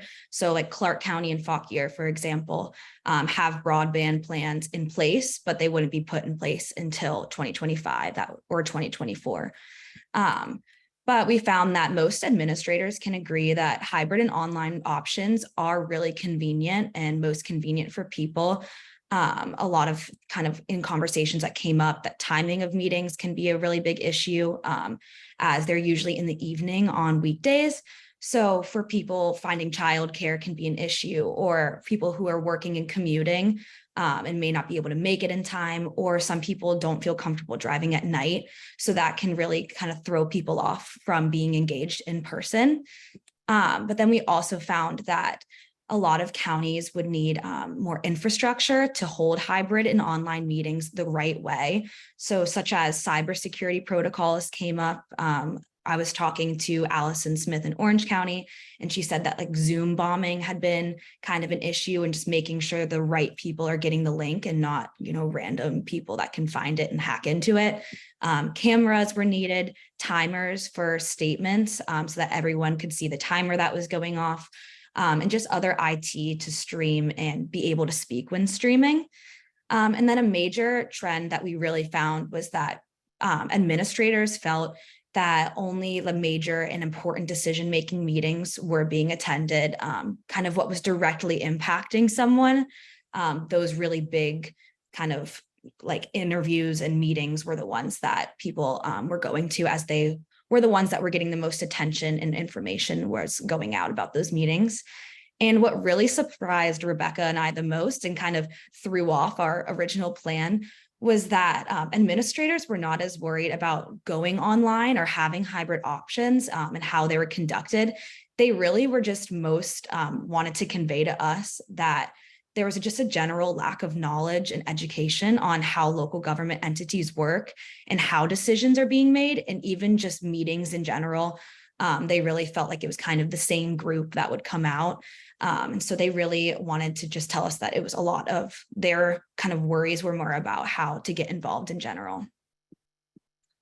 Yeah, so based on that last point, we kind of redirected what we wanted to look at in our project and took more of an informative educational focus. So we put together an infographic that tried to help give people just the basic outline of how to get involved in each of PEC's 9 counties in Charlottesville. So you can see this is to the left is our first page, and to the right is just an example page, but there are pages like this, again, for each of the 9 counties in Charlottesville as well. And so we put this to get information together based on the interviews that we conducted, and also based on what information we were able to find on county websites. And this ended up also being something that surprised us, being much more of a struggle than anticipated. Even in counties where we knew there was robust public engagement based on the interviews that we had conducted, information was in a lot of different places, and it was really difficult to figure out, okay, if I want to participate in this meeting, where do I go? How do I get the right links? How do I figure out, if I want to give a comment, how do I know how to do that? So that was something that we, put this together to really try to simplify that and just give people the basic outline of how to do that, so that not having that information didn't become a roadblock to people, because I can definitely understand after doing this myself of how people would be deterred by not even being able to find the information. So we put the essential information of telling people where they could watch hearings if they just wanted to watch, the different ways that they could provide public comment in their counties, and also give people a schedule of when meetings were coming up. And we tried to make this accessible for a range of people. It's really difficult of, considering people who are maybe technology challenged, again, or people who just don't have the time to sift through a lot of resources. So tried to give really clear directions, but also keep it concise so people can really find the important information. And so that was something, this really came out of our research of seeing there's a need in the counties for, just something educational, and they don't necessarily have the time to put this together themselves, but people don't know how to get involved. And so helping people kind of overcome that obstacle hopefully will help people be able to engage more frequently. And so another thing that stood out to us from this was also just there's a lot of variation between each counties, even after COVID, the way that they've transitioned back. There's not just one thing that each county does. There's a lot of variation of how to get involved, and so that can be confusing as well. This is just a screenshot. We're happy to share the infographic if anyone else is interested in looking at their county as well. So what Rebecca and I originally thought was going to come out of this project was that we were going to have this one kind of plan that was going to be great for every county, but we really found that best practices for the public process are not one size fits all at all. All of the counties that we talked to were very different. And even like in Clark County, the Chris Boyce who we talked to said that he didn't really think hybrid would work for them. And just broadband can be an issue. So we have some possible best practices. So one that we thought could be really helpful was submitting written statements prior to the meeting that could then be read in person by someone at the meeting. So if you were unable to make it and a county still wanted to have an in-person meeting, it could be read at the meeting. And obviously these could be vetted before. And then hybrid options in able counties. So when talking to Loudoun County, they do have online options and call-in options that really work for them. So for those counties that are able to hybrid options, or, when the different broadband access options are coming into play in 2024 and 2025, then looking into hybrid options because you don't want to not have accessible options when broadband isn't there. And then some kind of get involved page. So that was the infographic that Rebecca and I ended up making. But even just having a website page from each county, that's just super easy links to get involved. And then just easier online access to information for people that, don't have the time, like Rebecca said, to go through and sift through all the different resources and kind of web pages, just having a really easy online access to information. And here's what you can do to get involved. So we also had a couple recommendations of moving forward in the future. We had, of course, had 3 weeks to do this project. And so we were really happy with the responses that we were able to get in that period of time, but there's definitely more that we wish we could have done. One thing that I think would have been really interesting to see would have been to, poll citizens who are involved in public meetings and see, get a sense from them of what's been helpful. Many of the administrators that we interviewed mentioned that it's generally older demographics who get involved on a regular basis. So talk to them and see, what it is that encourages them to get involved, and then maybe also talk to younger demographics who aren't as involved, or even younger demographics who have become involved, and see what it was that encouraged them or what is hindering them from involvement. And then we also thought it would potentially bring another perspective as well to interview. We interviewed people from administration, but also to interview supervisors or other people on the board to see their perspective on things of, just in things that we've read online. I know some supervisors were saying how important it is they feel to be, in the same room with the people they're representing. So seeing kind of the best ways they think to do that. So I think that's all we have today. Thank you so much for your time. And also thank you again to John so much for his leadership in this project. yeah, open it up to any questions. Thank you so much. Yeah. Get off with one logistical question, which was just the responses back that you got from those administrators. Were they via email? Were they verbal? Did you get on the phone? Like how did, and then there's a secondary question, which is, were you able to kind of debrief John on what was said, if it was verbal? Like, how do we make sure that information gets to us somehow? Because I'd love to hear about those convos. Yeah, we had a mix. So we kind of, John gave us a lot of different emails and he was emailing people. So we had a mix of Zoom phone calls with who we spoke with. We had one where we sent the questions and then she actually was going to give us typed responses, but then she said, I actually just call you? So then we just had a phone call. And then we also had emails back and forth with questions. Yeah, Don McCown, I haven't heard from you. So calling Don. Yeah, hey, thanks, Susannah and Rebecca. Interesting topic and great presentation.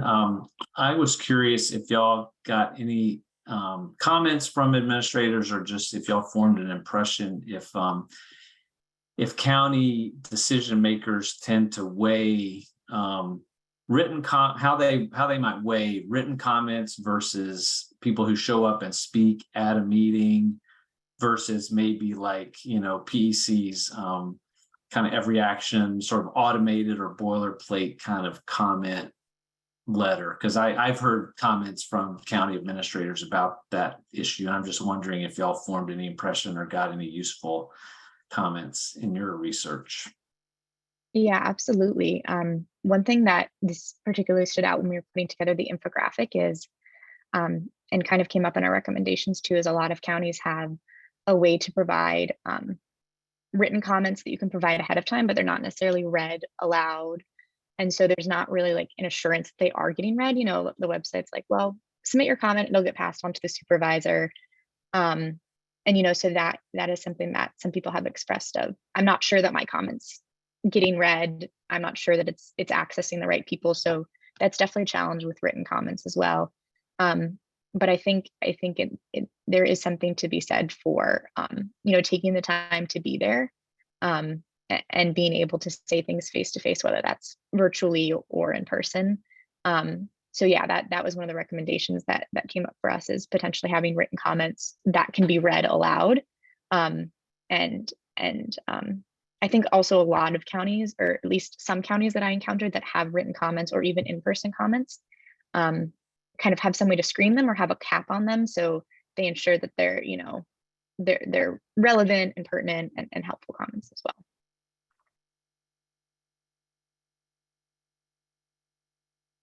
See Douglas. So you've got your hand raised, and then Bill. Yeah, this was fascinating, really interesting. And like the takeaway I kind of get from what you're saying is that nobody, from what I can, this kind of it doesn't sound like any local government or an entity is really developing metrics to kind of like, how are we doing in terms of engaging the public and being more inclusive and representative and getting input. And I live in Fairfax, and this has definitely been an issue because in Fairfax County, they've really embraced online and have taken the position, you hear this from a lot of elected leaders there, is that we have to reach more people. We have to have a more diverse, equitable representation of people's views and engagement. But there's no data that I or my, other volunteers here have found that like the county is nobody's really assessing how are we doing in this. So am I right that you haven't really found any of these local governments really evaluating how they're doing, or any other entity, and there's a need for that?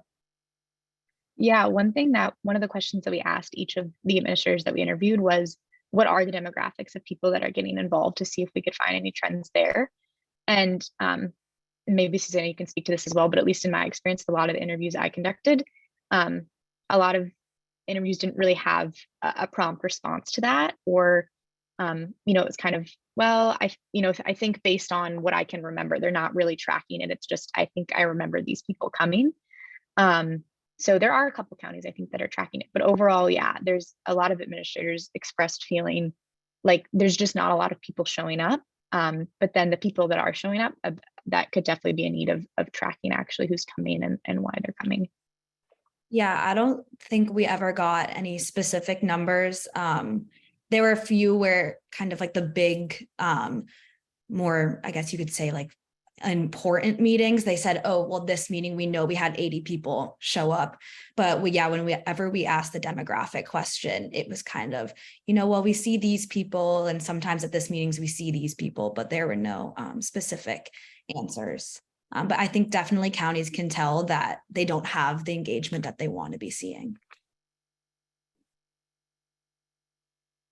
Douglas, and I think Dan originally posed this question because he was like, I don't think there is a place that's outlining these exact best practices and good governance practices. And that might be a space where an evaluation and assessment, a review could be helpful across to governments across the state or local governments. I think Bill and then Chris, and then we'll have our last group.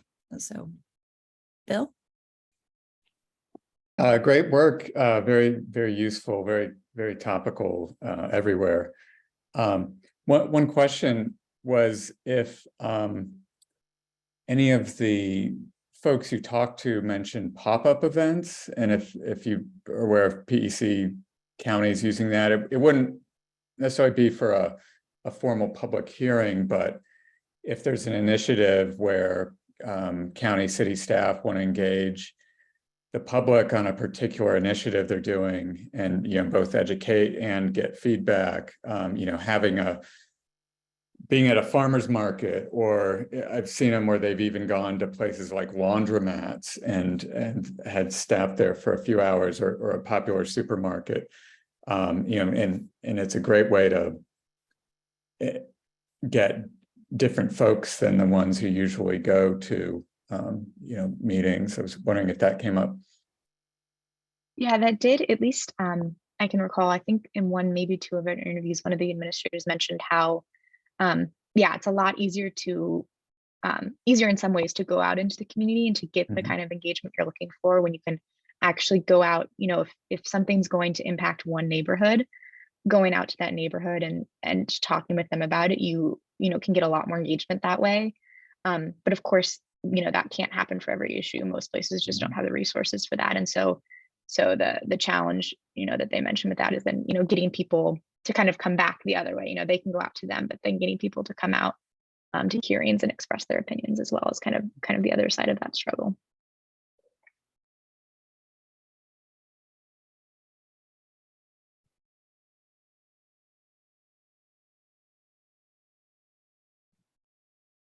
Bree, are you trying to say something?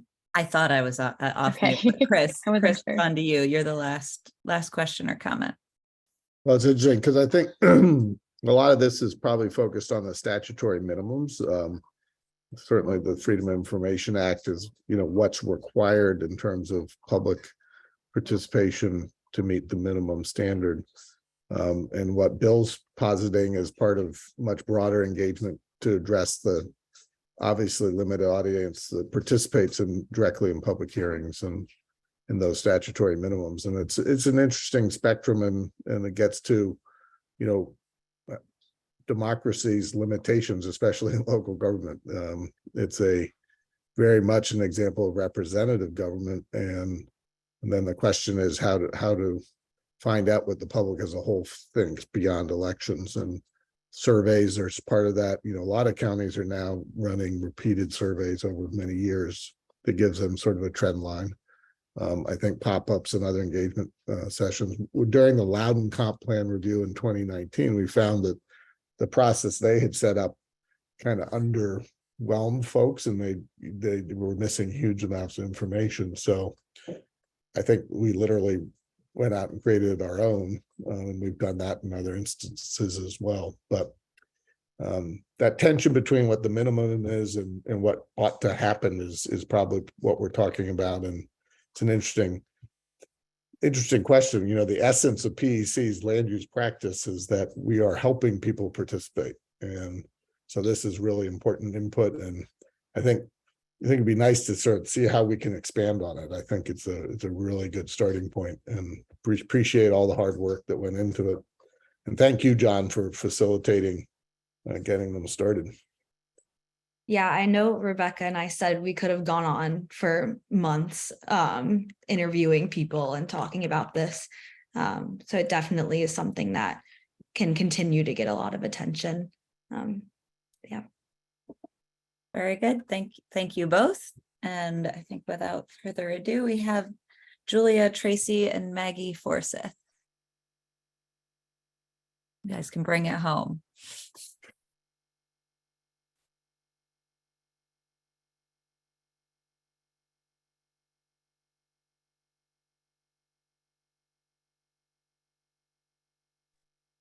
Alrighty. Hello, everyone. Today we will be presenting our research and zine on the Piedmont Forager's Almanac Beginner's Guide. I am Julia Tracy, a recent graduate from VCU with a degree in Urban and Regional Studies. And I'm Maggie Forsyth. I'm a recent graduate of Barnard College with a degree in Environmental Anthropology and Human Rights.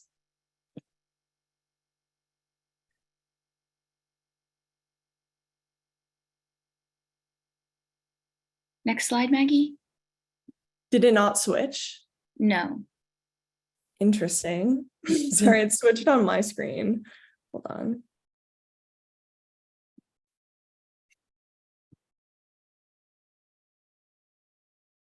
Is it still on? It Yeah. switched now? Yes, Okay. it switched. All right, so why did we choose foraging? We chose foraging as our project for several reasons that align with our shared interests and overarching goals. So by exploring the practice of foraging, we can highlight the importance of creating sustainable and accessible green spaces for communities.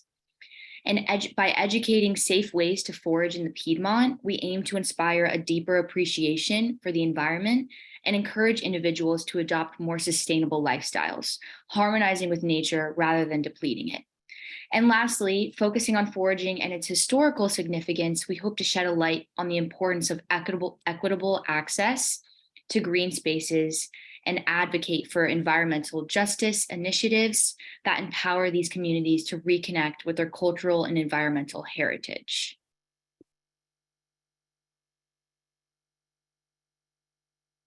Did it not switch again? No.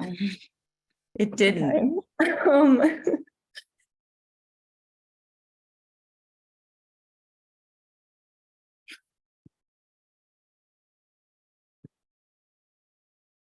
If that doesn't work, you might, instead of trying the share, try the present option the next time. We'll see.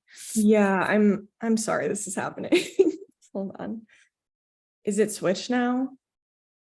I think you should go back to the presenter option that Bree was talking about. Yeah, you were hitting the share. I would try just the word present. Okay. That's what I had before and it Oh, wasn't. no, not that. Don't hit that. I was just saying the one that's right there beside the share button. I might try that. Oh, okay. Oh, it just opened the same thing. It's So the, yeah, I think it's the same. this might work. The other thing you Okay. should try is just going back for a second. I'm sorry. Hold on. Yeah, no, it's okay. And then at the bottom right hand of the screen, there's the view full screen. So it might, This one? you might have luck. Is it showing up? It is showing up, but try Maybe going to just another try and slide. Okay, click does it. is it, It's Maggie and Linnea. and it's not changing? No. Did you press a button to change it? Yes, I've been pressing buttons. Do you want me to try and share it? Yeah, that might be best. Let me stop sharing. It's okay. This happens to the best of us. The important life lessons in improvisation. So we'll try Julia.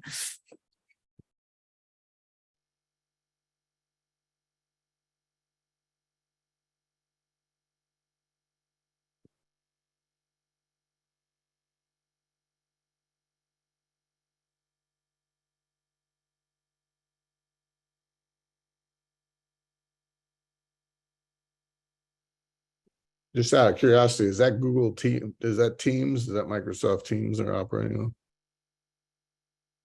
No, they're in Canva. Yeah.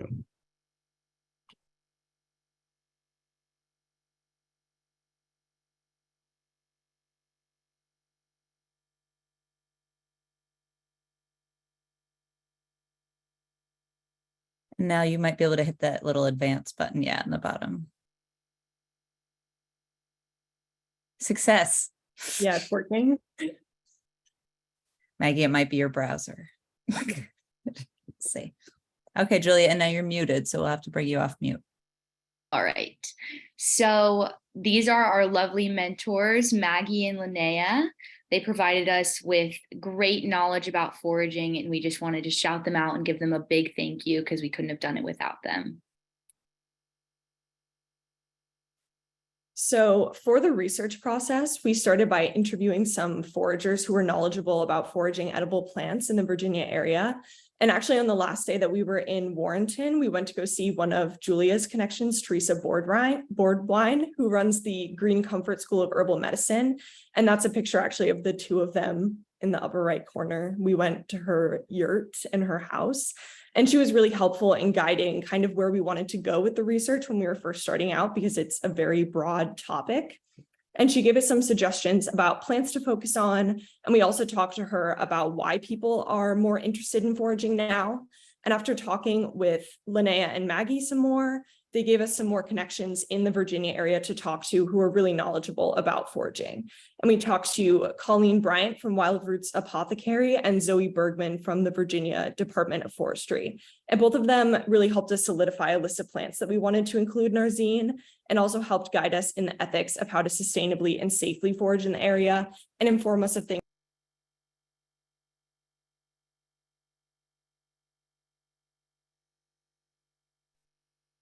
Oh no, we lost Maggie. Julia, you're on. I'm back. It Oh, just okay. kicked me out. I think my internet is having problems, but I'm going to continue on. Okay, so yeah, they basically just helped us think of things that we should be aware of and kind of some ethical concerns for the zine. So to provide information on the more historical aspect of foraging laws, which is something that we also wanted to focus on, we consulted some law journals, and we also looked at planning journal articles that help provide some more background information on the topic, as well as some other websites and blogs that gave us more information about foraging in Virginia, just more broadly.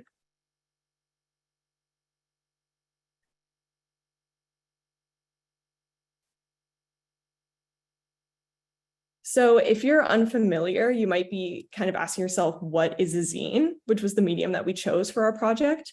So it's typically a self-produced magazine that's designed to share some sort of story or artwork or educational material that's not easily publishable.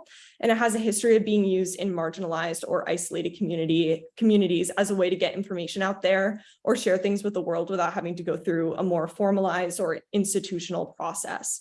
And we chose a zine because we wanted to have a lot of pictures in it, and we wanted this to be something that was easily digestible and that people could actually use. And it was also a fun way for us to kind of get creative with the project. So the first part of our zine focused on foraging laws and the history of those laws and kind of how they got to their current state. And so it has to go back to prior to the Civil War, when America had a general pro-foraging attitude towards unenclosed land, which meant that people could graze their animals, forage, and hunt on other people's property as long as it was unfenced. And this was something that a lot of people relied on to sustain themselves, especially low and middle-class farmers who needed this access to the land to survive. And it was so ingrained in the public land ethic that when there were court cases between foragers and landowners, the court most often sided with the foragers at this time. And the first time that foraging laws were used in a discriminatory manner was actually towards Indigenous people when Europeans were colonizing America, which was the general exception to the pro-foraging ethic prior to the Civil War. And this was typically done as a way to keep Indigenous people off of lands that settlers wanted for themselves. So they would impose anti-foraging and hunting regulations on Indigenous people to keep them off. And it wasn't until the end of the Civil War that laws were passed on a wide scale throughout the South that made foraging illegal on private property, which subsequently fundamentally changed the way that people viewed private property and access to the land across the country. For a lot of recently free Black folks, foraging was a really important part of their autonomy and self-sufficiency. So foraging was a way to not only provide food for themselves, but to generate income by selling what they harvested. And during this time, planters realized that the only way to sustain their plantations was through the exploitation of people for labor. And because they had just lost the Black labor force, they were looking for ways to force them back by controlling their ability to provide for themselves. And in an attempt to try to force free Black folks to work for them, many laws were passed throughout the South that made trespassing on private property illegal to limit foraging, which restricted the ability of Black people to maintain their autonomy and livelihoods at this time. This also affected poor white farmers, but they were able to push back against these policies in a way that made the laws enforced on a more local level so that Black people would be targeted while white foragers could kind of continue on foraging for the most part. And these laws continued to spread across the United States until the land ethic had been kind of completely altered by the mid-20th century to prioritize no trespassing laws over open access to land. And these laws are the backbone of our current foraging regulations, which are still fairly restrictive. And so we felt it was important to focus on this part of history and how it still affects people today and the way that we view foraging. So the next part of our zine focuses on the more positive impacts of foraging today, especially in urban and suburban areas. Through reading studies, we found that urban and suburban foraging was a really good way to get people more connected with nature and more involved in their community. And it has been associated with positive attitudes about conservation and shown to improve mental health and get people more access to green space. A lot of urban planners are urging cities to encourage more safe spaces for people to forage because foraging has been shown to have a lot of positive benefits, like providing a way for people to be self-sufficient, fight food insecurity, continue cultural traditions, and engage more meaningfully with their environment.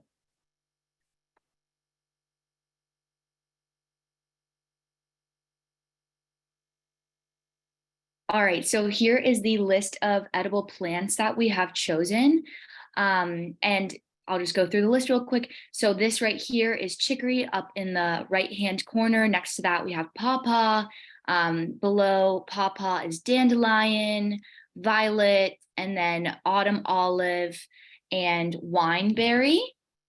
And we, in order to choose these plants, we took into consideration what their lookalikes were and if they were toxic. We didn't want something with a lot of toxic lookalikes because this is a guide for beginner foragers. What season you harvest. We wanted something for every season. So spring, summer, fall, maybe winter, depending on the climate. And then whether or not they were invasive or native, we wanted to have majority of invasive because of sustainable harvesting. It's really easy to over harvest. And so we wanted to make sure that we were putting in a lot of invasives where that's not, the impacts of that aren't as drastic. Also, our zine is not just an identification book, it also provides resources like books, blogs, and classes for people to continue to educate themselves on all things foraging. Places to legally forage in the Piedmont. We gathered a list of different property or some of PEC properties in public parks where the edible plants that we listed can be found. And the ethics of foraging, and that includes how to prevent the depletion of natives and spread of invasives, and also lookalikes to assist in identifying the edibles listed. In the future, because we didn't have the chance or time to do so, we would like to put a recipe for each of the plants. For example, like dandelion pesto, autumn olive cookies, or Italian sauteed chicory greens. Are you guys hungry yet? It's almost lunchtime. And that's just something we would like to do in the future. We wish we could have done it this time. And that's it. Thank you guys so much for listening. We are going to put a link to the zine. It is almost 30 pages, so it would be too much for us to go through in our presentation, but we allotted a couple minutes for you guys to kind of look through it before you guys ask us some questions. Yep, so Maggie will put that in the chat for you guys to look at. Great, I'm gonna do some perusing first.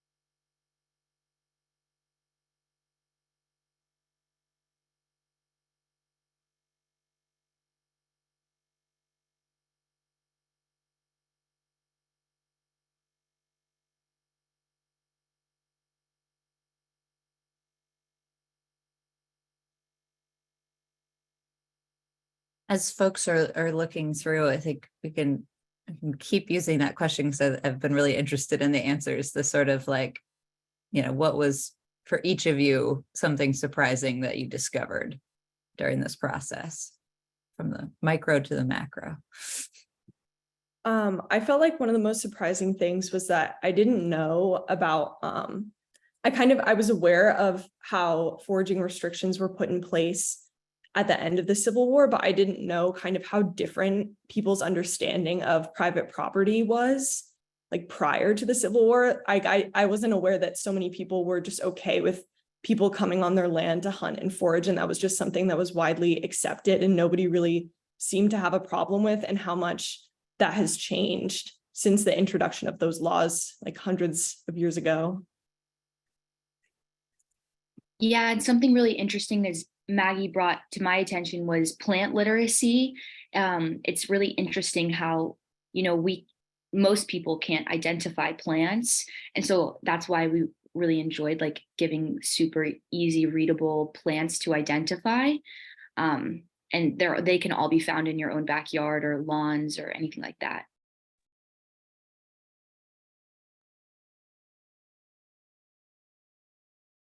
This is Chris. I did some research in the 80s for some countries that were doing their constitutions coming out of the Soviet Union. And this was actually in a section of the constitutions, and many of them included explicit rights to forage as a fundamental constitutional issue.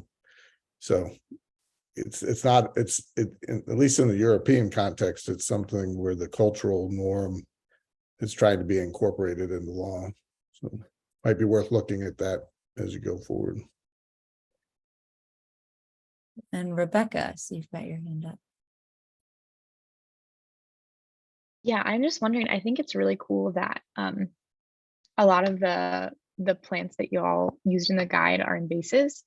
And I was just wondering, like, something at least personally that's always kind of worried me about foraging is like with invasives, about like pesticide treatments. Is there any danger of that? Because these are kind of plants that people are generally trying to get rid of, especially like dandelions and stuff. Is that a risk, or is that, I don't know, just kind of wondering about that.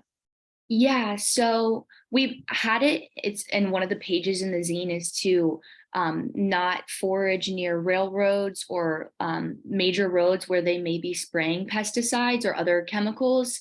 And if you're foraging on private land, like say you ask permission, you just ask ahead of time what they're treating their land with, if anything. During our interviews, some people said to, before they're like mowing their lawn or anything like that, you're like, oh, let me go grab some dandelions before you treat them. And, they're more than happy to, because they don't want them there anyways. So it's just kind of like asking those questions and using common sense when it comes to where they might be spraying these kinds of chemicals.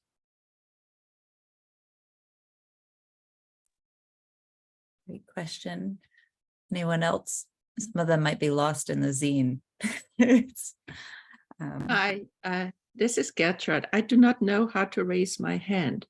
My question is, did you look into liability of property owners if the forager, if I open my land for foraging and then somebody eats a mushroom that turns out to be poisonous, is there any liability for the landowners?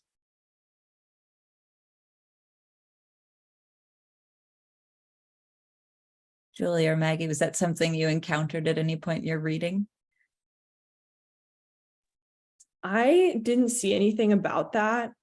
I think a lot of people tend not to open their land to foragers, so I think it's probably not super common, or the people who do, I think usually, because that usually only happens when people, foragers they'll go to someone and ask for permission to do that, and then they let them.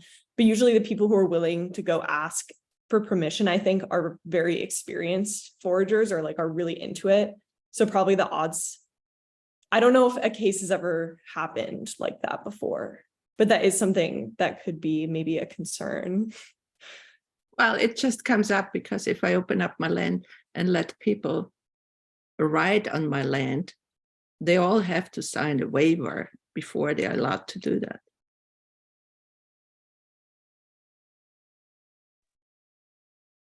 Yeah, I think it's an interesting question. I don't know, Chris, do you have any legal thoughts?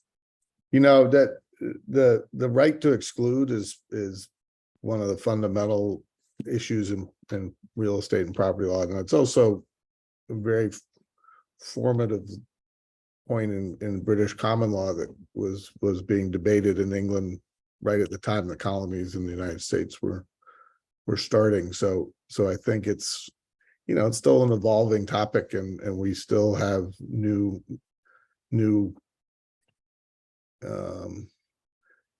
conversations about all the time. From our perspective, limited just to access, forget about the foraging or hunting piece of it. You know, a nonprofit that's providing trail access has historically been given an indemnity by the state because you're creating a public good. Some recent court cases which have limited that, and so it makes, you know, some private landowners very nervous about whether they're inviting a negligence lawsuit, other things.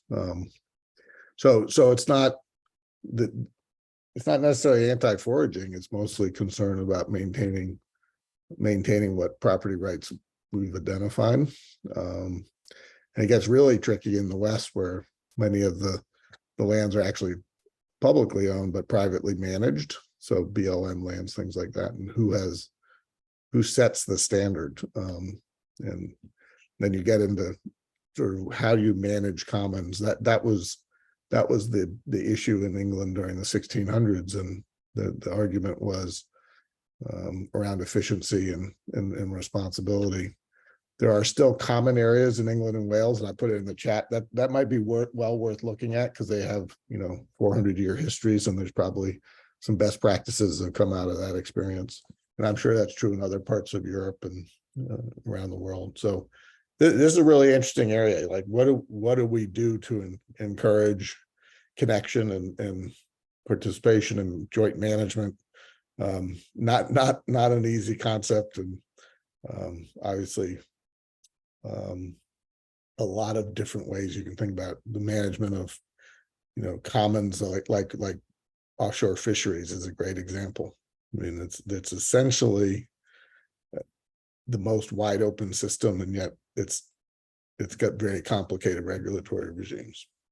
And I think as a global citizen, this is the thing we're struggling with. If everyone has access, what happens? And does limiting access result in better things or worse things? So, you know, you've kind of raised the problem of not allowing people to find edible food. The other side of it is, how do you manage that so it doesn't become a resource, an additional pressure on resources? Anybody else? Lots of nice comments in the side.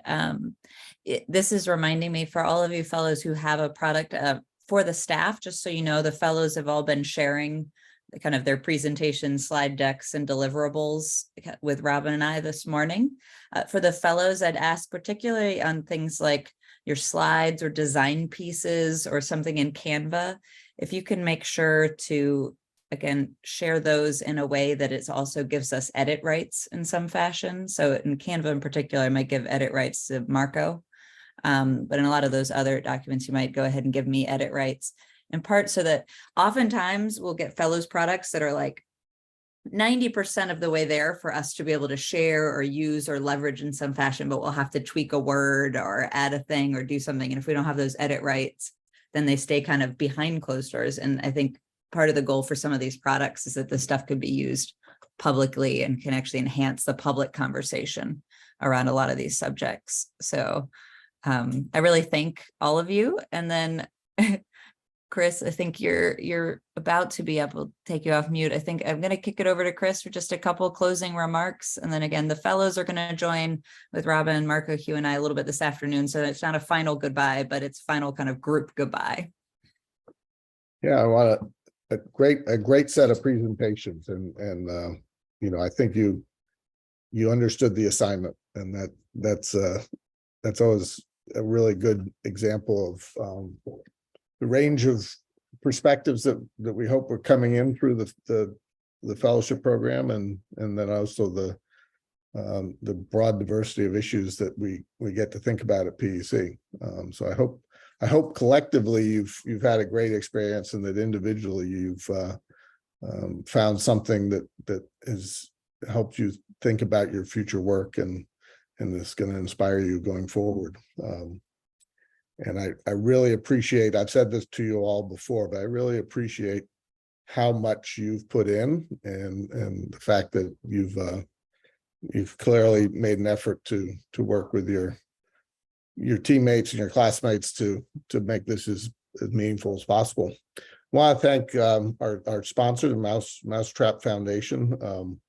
Really amazing to be able to offer this, and the collaboration we've had with them on the fellowship is almost a generation worth of work. The alumni celebration this summer was really exciting to sort of bring people back and get perspective of how they're doing professionally and how the fellowship affected them. And I hope all of this year's fellows will take advantage of staying in touch with each other and with the expanding network of folks who've been through a similar experience. I want to thank the board members who sat in and participated today, and of course all the staff who've put time into the presentations and lectures and field trips and all the pieces that come together, and most especially to Robin and Bree and Marco and others who really take the lead in making this happen as a practical matter.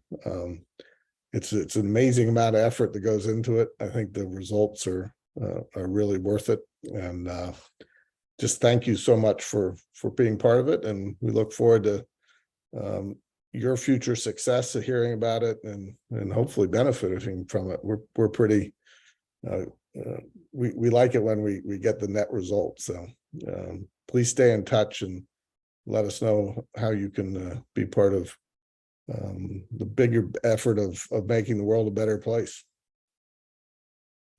Thank you all. Thank you everyone for joining. Fellows, we'll see you soon. Thank you. Thank you. Thank Thank you. you.